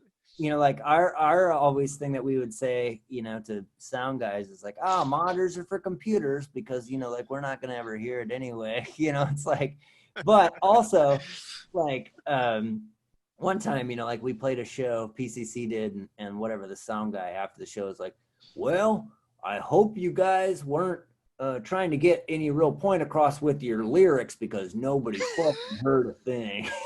You know, it's like, oh, thank you, sound guy. Thanks for letting me know. Thanks, pants like, I hope you weren't saying anything groundbreaking, because nobody heard it. So the sage advice of the surly sound man. Yeah, but I also think like there's a band called House Large Sizes from Iowa. You'd really probably dig them. They've like opened for like Frank Black. They were on like a major label in the I recognize the name. Yeah. In the early 90s and stuff, and they're from Iowa. And Dave and his wife Barb, they own a club in Cedar Falls, which is a fantastic little rock and roll club, great bar, one of my favorite bars in Iowa. Anyway, he one time a band of mine opened for them at the M Shop, and they did like, you know, just an epic sound check, and they were just so fucking loud, just so good. You know, like they were kind of like the AC/DC and the Pixies kind of combined. You know, because they had like Barb was the bass player, and she sang, you know, so it had kind of like that Kim Deal little pretty over the gnarly, like just like, you know, guitar or whatever. Anyway, they're so good, but they were so loud and stuff. And like, I was like talking to Dave, because, you know, like he was like running sound for a Gloom Balloon show at his bar, right? You know, and I was just like telling him this story. I was like, I remember you guys just being so loud, and, you know, like, and, you know, it's just like there was nothing the sound guy could do about it, because you were so loud on stage in this little room, you know, that held like 250 people, you know, or whatever. And he's just like, you know what I learned, you know, from years of touring, it's just like, you got to let the band do what they do. And if that means they're playing loud, then that's what they want to do. So let them play loud, and maybe you can get their vocals to come through. Hopefully you can, but like, don't tell a band, you know, the worst thing is to tell a band like, hey man, can you turn the treble down on your guitar amp? Or like, can you right. Down? And it's just like right then and there, you're just like, oh, I'm all excited to play the show, and now my fucking, it changes the entire mood of the thing you're doing. My ego is now Humpty Dumpty, and I've just fallen off the wall because I worked so hard to get this twin reverb amp, and now you're telling me to put it on 2 instead of 3. Yeah. Oh. You know, like, so it just kind of deflates you. So I think that's always been like sage advice from a true rock and roller. It's just like, let the band do what they do. So Yeah, I wish more people follow that advice. Yeah. So then, I'll go ahead.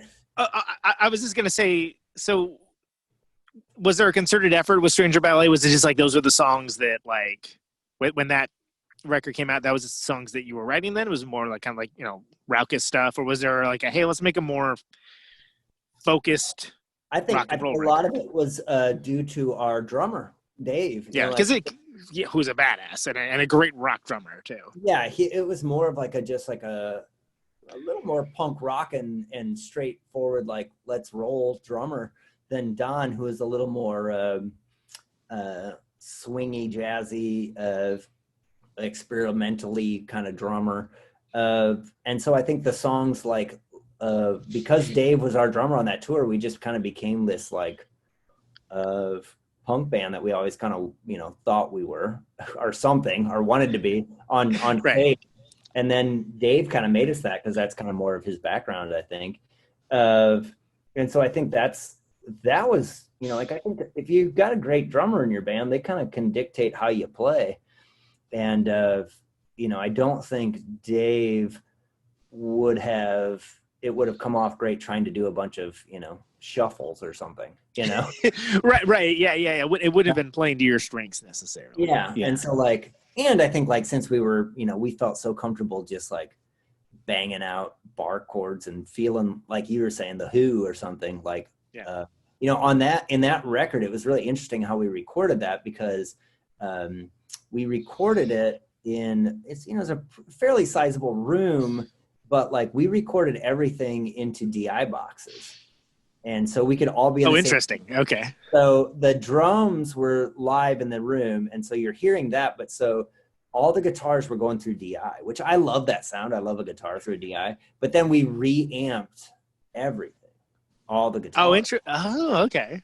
Huh. Interesting. So, okay. I mean, not the smartest for time consuming, but because the room wasn't that conducive to us turning up our amps and letting her rip, we wanted a really good drum sound. You know, like we'd never like recording with Pat Stoller, like I said before, he's just like digs sound. So it's just like, let's just put up some mics on the drums and let's go. And so we really wanted like maybe even a more modern sounding rock and roll drum sound, you know, like bigger drums. Because Dave was that kind of drummer that would come off well. And I think because we'd been playing on stage for, at that point, like 100 and some shows, like we were so into just. Yeah, you were like a touring machine at that point. Hearing a kick drum and a snare drum hit you in the face, right? You know, like, so you want to play like that. And so we wanted the drums to just be, and so that was the idea to like record it all, you know, which is a very strange thing to do through. But it sounds, you know, like when you hit a distortion pedal through a DI, I love that sound because it sounds like you're recording on a 4-track or something, right? Yeah, it's almost like well, what is it? That one Nirvana song. It's like DS1 into the board, and it's like such a weird, like it's cool, but it's such a crazy, like unearthly set of like weird distortion. Yeah. Yeah, it's like this weird, like compressed, crunchy thing that it's so weird to describe. But a lot of my favorite records are recorded on 4-tracks, and a lot of like those are early Guided by Voices records. It's like, God, how did they get that guitar sound? It's like, well, they're direct into a 4-track, right? And just like slamming the head, basically. Turn up the gain, you know, like, but it sounds cool, right? It makes the riff just be like, oh fuck, and they're just like, it's like, what pedal is he using? No, there's no pedal, there's no amp. And he's like hardly doing anything. He's hardly doing a lick, but you're just like, whoa, that is so cool, just because like. And that's the magic of a recording studio, right? Or like, it's because your mind almost fills in the blanks of, you know, something else. It makes it sound bigger than it is. Yeah, exactly. And so I think like that was kind of like a cool thing about that record is that we tried that, and I feel like it worked. And of course, we went to like a nice studio to mix it, like AJ Mogus at ARC in Omaha, who's Mike Mogus's brother, who's like the Bright Eyes guy. He mixed it. And we only had like 3 days to mix it, and he just did. You know, he took what we recorded in the 4 days and made it sound cool or whatever. So, yeah. So then, Poison Control Center was hitting it hard, playing insane amount of shows, and then everyone, you know, life is gonna happen. Like there has to be room for like life to happen. People like you. Yeah. So. I mean, I remember, I think I took Joe Terry's side at one point. It was like, you guys are going to burn out. Like, you guys are going to burn out if you don't, like, slow down just a little bit. You don't have to, like, stop, but you got to slow down a little bit. It's going to burn out than to fade away, right? Yeah. That's how the song goes, yeah. But, I mean, was that something that kind of came all at once? Was it sort of like nobody wanted to admit, like, like what was happening? We had been a band for 10 years, and we had toured quite a bit. We do lots of, being from Des Moines, it's great. You can go to Chicago. Centrally located, yeah. You can go to Minneapolis. You can go to Omaha. You can go to Kansas City. There's tons of great little college towns to play around. And we were from a college town. We were from Ames, Iowa. So, like, we got that. Like, go play college town. There's people who want to hear music or whatever. So we'd done lots of shows in those 10 years. And we'd done tours that were up to 5 weeks long, 3 to 5 weeks. Every summer it would seem like in August we would, like, all right, we're going to go on a 3-week tour. But, we had never been like, okay, like, come on, let's just take a year and do it. And just go. Yeah. Yeah. And, like, that's why Don couldn't do it. He had, like, got a job, and he's like, smart dude. He's just like, dude, I can't do it for a year. Yeah, it's a lot. It's a big commitment. I can hardly handle a weekend with you fuck nuts. Like, how am I going to do it for a year? But, like, we agreed it. We were just like, let's put out a record. Let's hit it hard for a year, and let's try to get another record out in a year. Like, see what we can do in a year, right? And I really feel like we were just getting going. By the end of it, like the last 60 shows or something were supporting Stranger Ballet, and I feel like we had built up audiences in places that, like, first time we played Mobile, Alabama, like, there was 6 people there, and 3 of them were the bar staff, and then but then they tell other people, and they bring people out, and then, that's the way it should work. Yeah. And we were nice to the bar staff and the 3 other people that were there, and they're just like, dude, you guys were fucking, and we played like it was the last night of our lives, right? Right. Like, yeah, exactly. Yeah. So then they're like, hey, you guys got to come play the Mardi Gras show,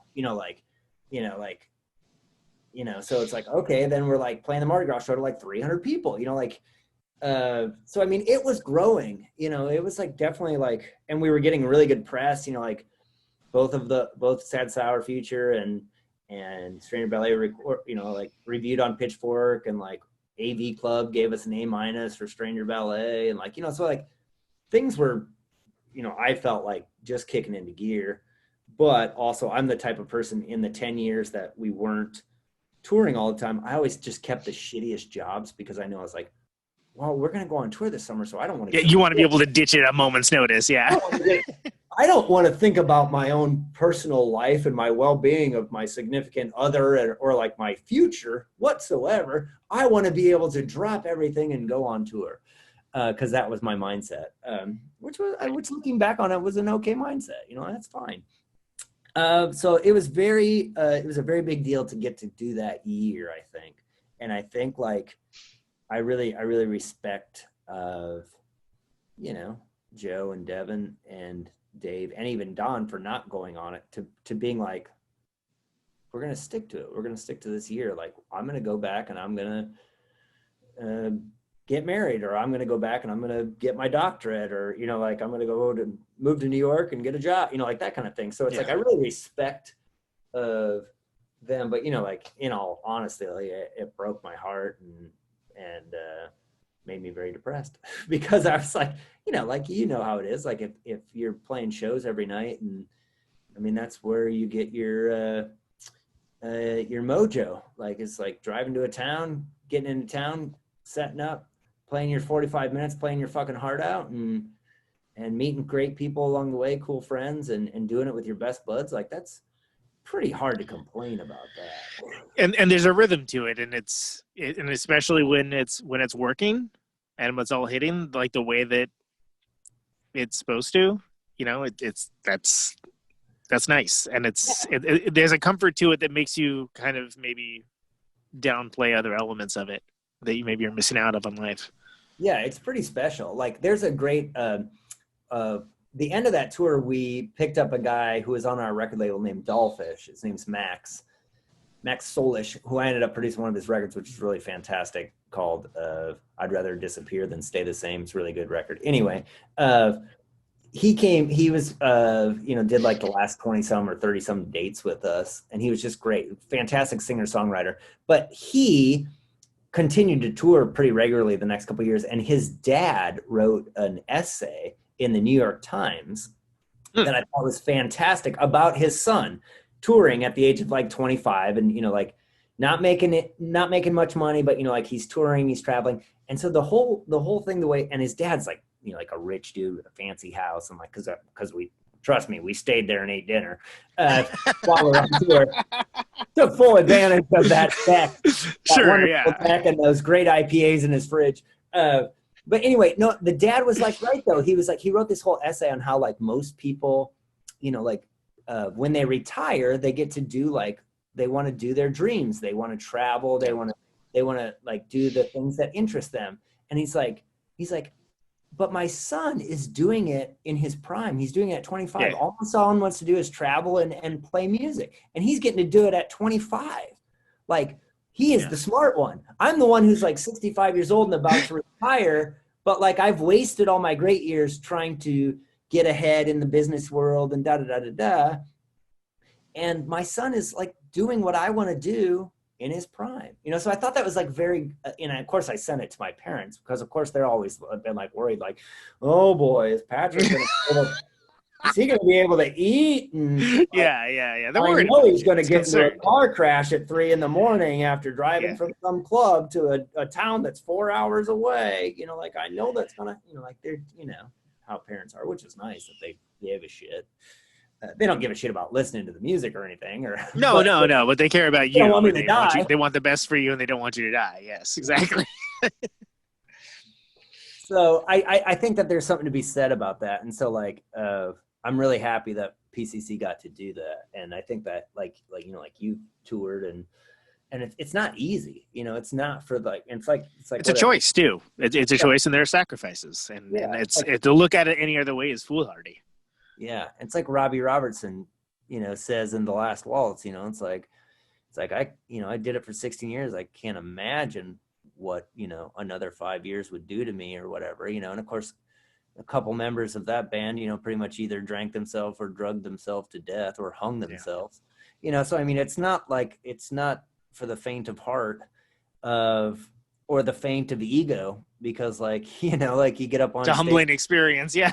Like my friend Alexis Gideon, who is also a touring musician, that's the thing about touring. Like I would never have met you or Alexis, or if people weren't touring and sharing their art. And like like we played in Portland, and we were playing in this theater, and they gave us like $1,000 or something. I don't know how or why we got that, but like, and there's like 15 or 20 people there, right? And so we just feel like shit the whole night, because we're gonna have to like, oh, we have this guarantee, or whatever. And Alexis is there, and he's like, well, how's it going? And I was like, well, like it's growing. I feel like it's growing. And he goes to me, it gets real goddamn addicting playing to 10 people every night, doesn't it? I said, yeah, it does. And then he goes, because tomorrow there might be 15 people. And I was just like, yeah, you're right. Because like when you're coming into a town, like sometimes you can be like, oh, I know tonight might be pretty quiet, or like whatever. Yeah. Like, and we always used to guess in the band like how many people, like what was going to be the crowd. Get the over under, yeah. To put it in perspective on that tour, like we played a house show in Cedar Falls, Iowa on September 10th, 2010. This is 10 years ago. A house show to probably about 25 or 30 people, right? Great house show, great fun. The next night we opened for Pavement at a theater to 2,400 people. The next night we're back at a DIY space in Columbia, Missouri to 15 people, right? So it's just like, it ebbs and flows, and like it does get the goddamn addicting playing to 10 people every night, because there could be 12 tomorrow. Like that's great. Well, if you have that attitude about it, it's great. It's fucking awesome. I mean, that, the Tropical Fuck Storm show that we played support on that you mentioned in Chicago, that was like a sellout crowd at the Empty Bottle. And, the night before we played Madison, and it was like, oh, yeah, there's like 20 people here. Right on.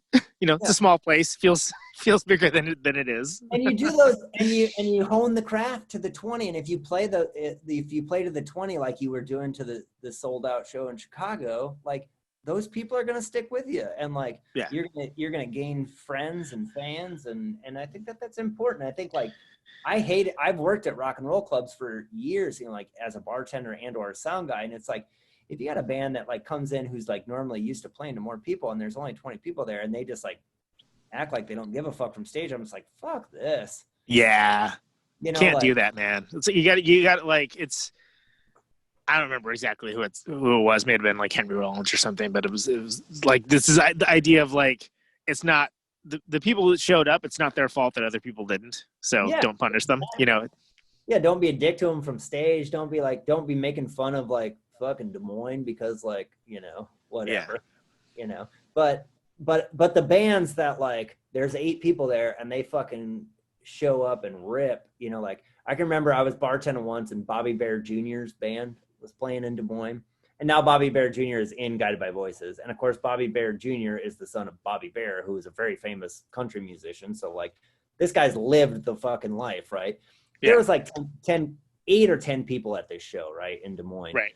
But they fucking got up there and the band, of course the band was like incredible, like they got a pedal steel player that's like just blowing my mind, and they're just like, and they're having a great time. They're just like fucking loving it with the 8 people that are there. They're making everybody feel connected and at home and just ripping. And it's just like, as a bartender and a music fan for that show, I was just like, God, this is just so great. I'm just having so much fun.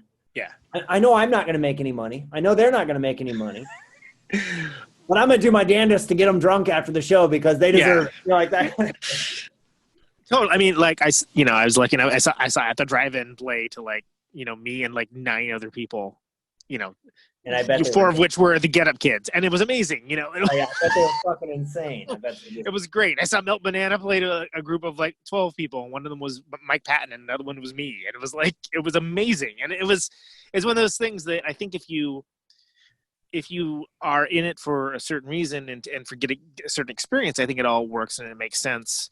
And moments like that where you're like, oh, maybe I'll go out to that, you end up treasuring those like later on without even realizing like, oh yeah, I almost didn't go to that show, Yeah. Oh yeah, I agree. And I think that's one of those things, like hopefully when live music comes back, people realize too, it's like, if you got the opportunity to see a band that you really like or a band that you've never heard of and you have the choice of not going or going, go. Because I think bands are really gonna want to just play and they're gonna be putting their best foot forward hopefully when this whole shit is done.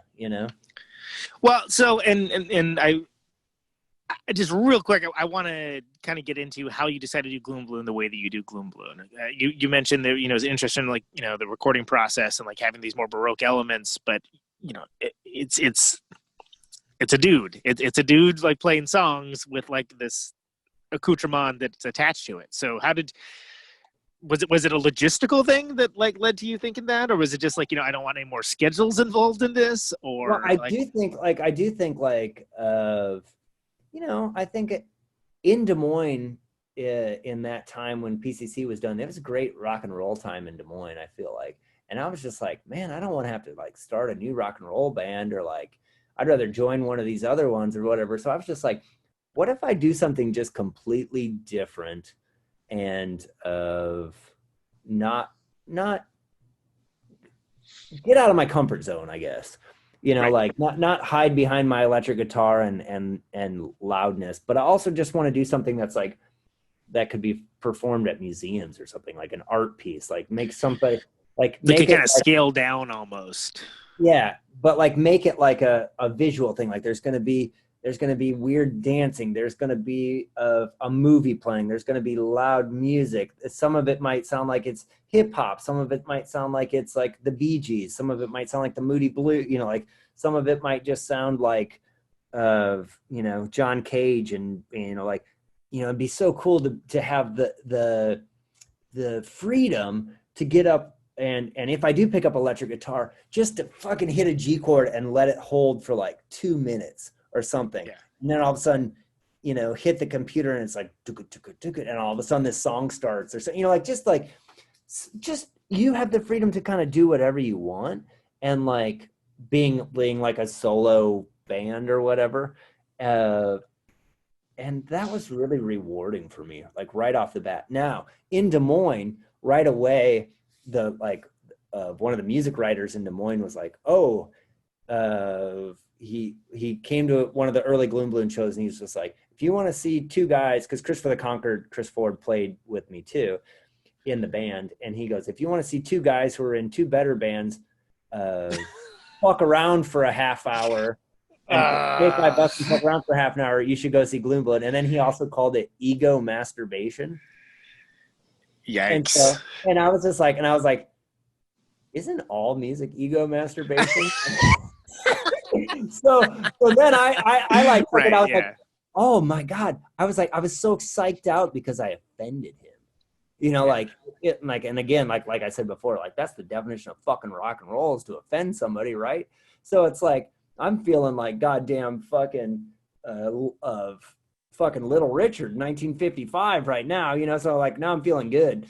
So then I was like, I'm gonna make it fucking weirder. Like let's and so then of course all over Des Moines I posted all these posters like City View's least favorite new band, ego masturbation, like all these like quotes directly from him. Like, you want to see a band screw around for a half hour, da da da, and so I took it as like as a thing, like, oh, I'm free to kind of do whatever I want. And the only, like in a band like Poison Control Center, it's like, like I think like, if we made a record right now, Devin would probably want to make a record that's like 12-string acoustic guitar songs because, it sound like Jad Fair or something because that's what he's into right now or whatever. And so like, and that would be great. I would love to make a record like that or, something like that. But like, you always have those other bandmates in your head like, ooh, are they going to like this? Or like, are they going to be into doing this? Whatever. And now I have the freedom to just like do whatever the fuck I want. And it's fucking awesome. Or it feels good to me. It feels good to have like the freedom to kind of just be like, all right, I just want strings on this song or like horns, or I want to act like I'm in the Beastie Boys on this song or whatever. Like whatever the idea is, you can kind of run with it. Yeah. Yeah. Any song can take any shape, which I think is really fun. And it's like, you just like put the puzzle pieces together and you can keep throwing puzzle pieces at it, and because I bring in other people, like it's so fun to like just bounce ideas off other people, and then they come up with an idea, and like I'm the one who's like in control of it at the end of it, right? So if I don't like it, I can just get rid of it. But like, so when I do demos now, I do like the most minimal things, just like me at a piano or me with an acoustic guitar and singing. And it's like, so if I'm like gonna play it to the guy who I want to play bass on the record, it's like he just has like a minimal note of what the song is, but then he comes in to like hear it, and it's like, oh my God, this sounds completely different. And I was just like, because it's coming out from you, just because since it's not fully fleshed out, it's not fully formed. It allows contributions of the people you're involving to kind of manifest in different ways. Yeah, which I think is fun because I love bouncing ideas off somebody and trying to get the best out of somebody. Like if you're bringing in people who you trust and like think are creative and want them to do creative things, it's like I want them to just be like also feel that freedom to like do whatever they want, right? I might have an idea of what I want them to do, but I'm like, but I want you to do whatever you do. And then all of a sudden it's just like, oh my God, that's insane. Like that's incredible. And so then like I played the cheerleader, and I'm like, all right, let's pump it, like pump them up and be like, oh, I can. And then when they feel that freedom to kind of do whatever they want, they'll go places that they maybe wouldn't have gone to before just by coming in and being like, oh, I'm just, playing some B8 organ on this guy's record. Like, right. Yeah. It hits in a different way, and you're going to get a different kind of performance, going to get different kind of contribution.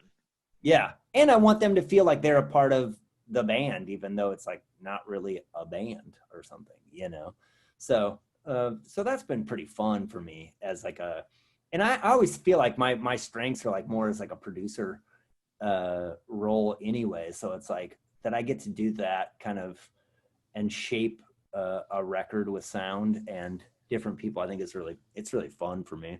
And I like just like once I get what I want, and then I just fucking tinker with it at home. And that's the problem with like home recording and using a studio. It's like sometimes I only get 4 hours at the studio like a month, and like I'm bringing in like 40 tracks of stuff I've recorded at home, and it just like it takes the 4 hours to get it uploaded and just get it set up. All right, we got 20 minutes now. Let's let's flip that road. Let's flip that Rhodes on that I've been thinking about for a month, and I'm going to try to record this thing in 20, that kind of thing. So. But that's fun. That's part of what making records is it's hard work, but it's also really fun, and you never know what it's like. You can envision it all you want in your head, but you're never going to know what it actually is going to sound like at the end. So yeah, speaking of records, how should people be consuming / listening to your new record? I mean, obviously there's all the streaming things along those lines. Should they be buying from off the label? Should they? I mean, it's going to be available everywhere online for streaming. GrandPhony.com is the record label, and Christopher the Conquered's also putting out a new record the same day. So if you get both, that's cool. And we're giving a bunch of cool extras for people who pre-order it, and we're giving $1 back to Black Lives Matter for every record we sell from Grand Phony. So that's kind of nice, an okay thing to also support. It's coming out on vinyl and CD and digitally. And Grand Phony, it'll be in some record stores, I know. So but hopefully when this whole pandemic is over and our great scientists of the world have figured out a awesome way to make it safe for everybody to come out, we'll do a little tour and try to play some shows too, and go out and see our friends. It'll be much needed for sure. So last thing, and Patrick, I want to thank you so much for being on the show. This has been a long time coming. We should have done this years ago. I'm not sure why it took so long, but we got here now, and I appreciate that. I appreciate you and you welcoming Poise Control Center into our lives 10 years ago, and us becoming 10 years ago. Jesus, it was so fun. Like people don't know this, but Conan is like just the most incredible host. He brought us the most incredible restaurant. He brought us to Amoeba in Berkeley. He found one of his old band CDs that he didn't even have or something, or didn't have a copy. Yeah, it was out of print, yeah. Bought it from Amoeba Records just so we could have it in the van, that type of thing. Like, this guy is just, he's a lifelong rocker. And you also, there were 2 Sloan CDs, and they were in the I think the dollar bin or something. And you said to me, and I'll never forget this, you said, if you buy those, and don't like them, I will pay you the money to compensate for that. And I was like, wow, that's like the secondhand money back guarantee. And I bought them, and I love them. I should have just bought them for you though, and been like, but I do think. But no, it put the stakes were higher, because I was like, wow, this dude really likes this band. Okay. And if you make the person, if you actually buy it, you're going to give it a harder chance than if it was just. I feel like I gave it a more attentive listen, probably. Because of that, and I always remember that as being like, I was like, that's a cool way to get someone to listen to something too. Because what I'm immediately you're a touring band. Hey, I didn't like it. Give me $2. Yeah. If a Sloan CD is used in a record store, everybody, if you buy it and you don't like it, P.O. Box 425. I will send you personal guarantee. PayPal a money order to but no, I really appreciate being here, and thank you, and congratulations on this podcast. Oh my God, what a plethora of legends and people I didn't know, and I'm a fan of this podcast, so I say keep it rolling, and it's something. Thank you, buddy. To keep you busy while you're not rocking and rolling on stages. So keep me sane. And congrats on the new record. I'm excited to listen to it tomorrow. Thanks, man. And I'm not going to let you get away without asking you, why do you do what you do? Because I always ask folks that, and I feel like you're going to have a good answer here. Well, I think it's just in me. 4 years ago when I had my son, I didn't think I was going to be making much music anymore. But all I want to do is show my son now what I'm into. I think that's the great thing about being a parent is you get to re-experience all the things that you're into. So he's like already gone through a Beatles phase.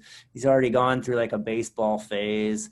Like he would only fall asleep as a little kid to like live concert from Rolling Stones, you know, like, so it's just fun to like show the kid what you love. Right. And so like, I gotta share it and offer a money back guarantee if he doesn't like it. Yeah. I gotta make sure that, he knows that daddy loves making music, and to show him that I want him to be a part of it if he wants to. And he's on the new record, you know, on a couple songs, and I played them for him in the car, and he's just like, that's me, you know, like it's like the magic thing. Like the first time you ever heard yourself on a college radio station, you're like, that's me. It's pretty special. It's pretty magical.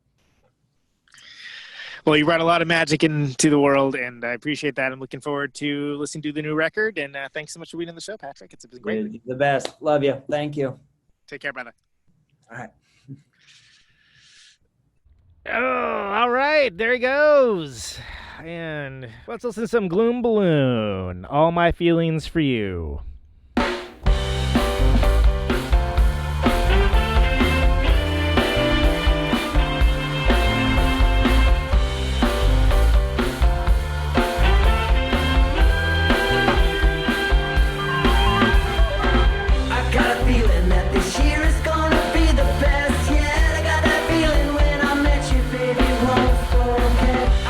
Feeling that the children in the world are gonna sing in perfect harmony, whatever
said I once had played symphony in the Magic Circle Symphony.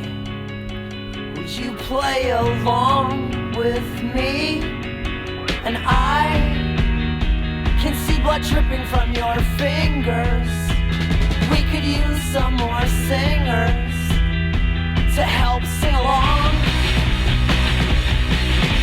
And I can taste you dripping from your eyelids. Please let all the kids help sing along to our song. Our song goes, love, love is the answer until you get cancer. Then you're lying, dying, dead. Oh, please sing what I just said. Love, love is the answer until you get cancer. Then you're lying, dying, dead. Oh, please sing what I just said. Love, love is the answer until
Magic Circle Symphony by Poison Control Center. Before that, we had 1,000 Colors, also by Poison Control Center. Before that, was a song off of the new Gloom Balloon record, which you could,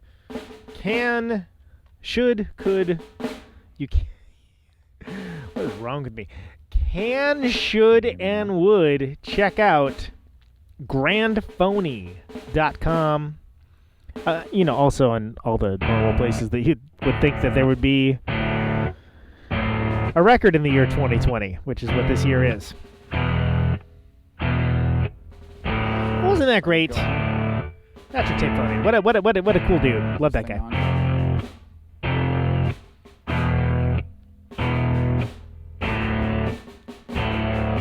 Awesome guy. Name of the show is Conan Neutron's Protonic Reversal. This show airs on Radio Note Thursdays, 8 Eastern, 7 Central, 6 Mountain, 5 Pacific. Podcasted everywhere. As we come to the close of our broadcast day, ProtonicReversal.com for the archives.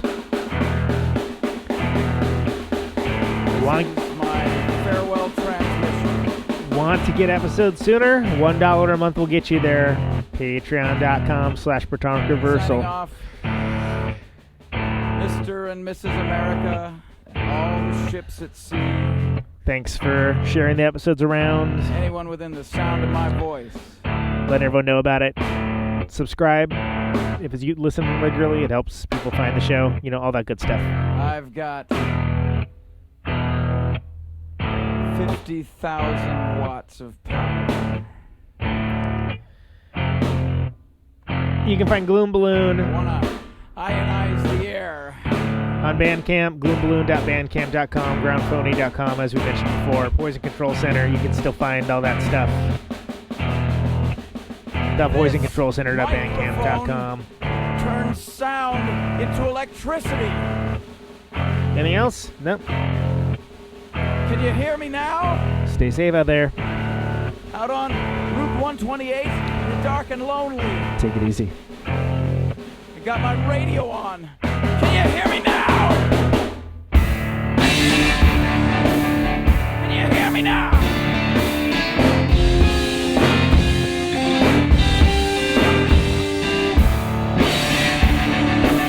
Can you hear me now?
Welcome to my top 10.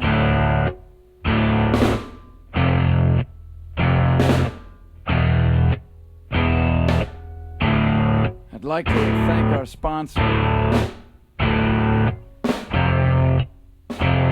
But we haven't got a sponsor. Not if you were the last man on Earth. She was prepared to prove it. This one goes out to a special girl.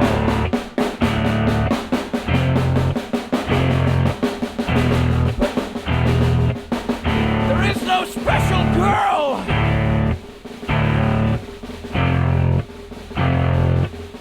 It's the end of radio.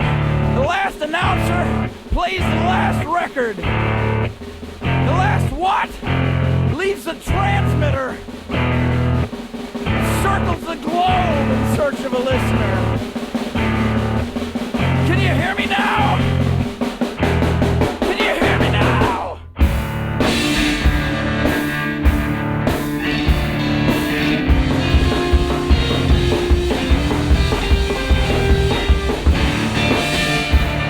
Can you hear me now?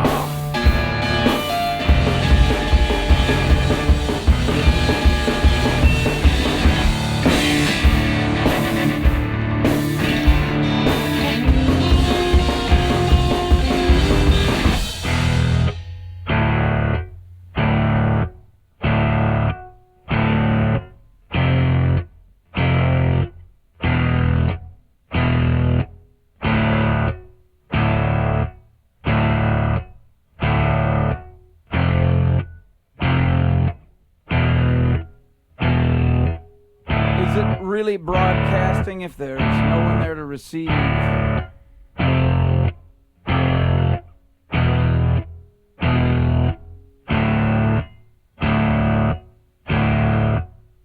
the end of radio.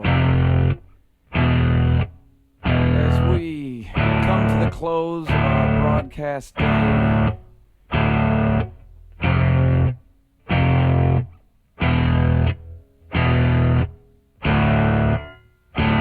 my radio.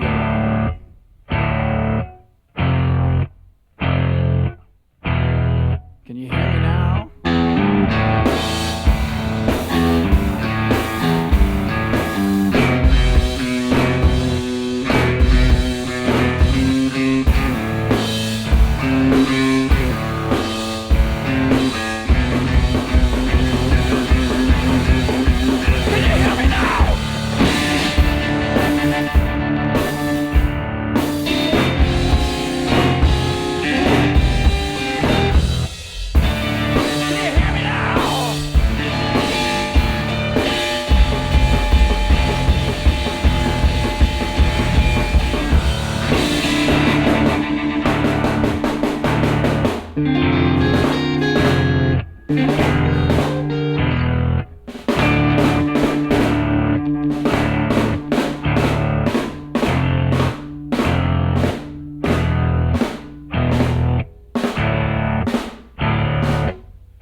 This is a real goddamn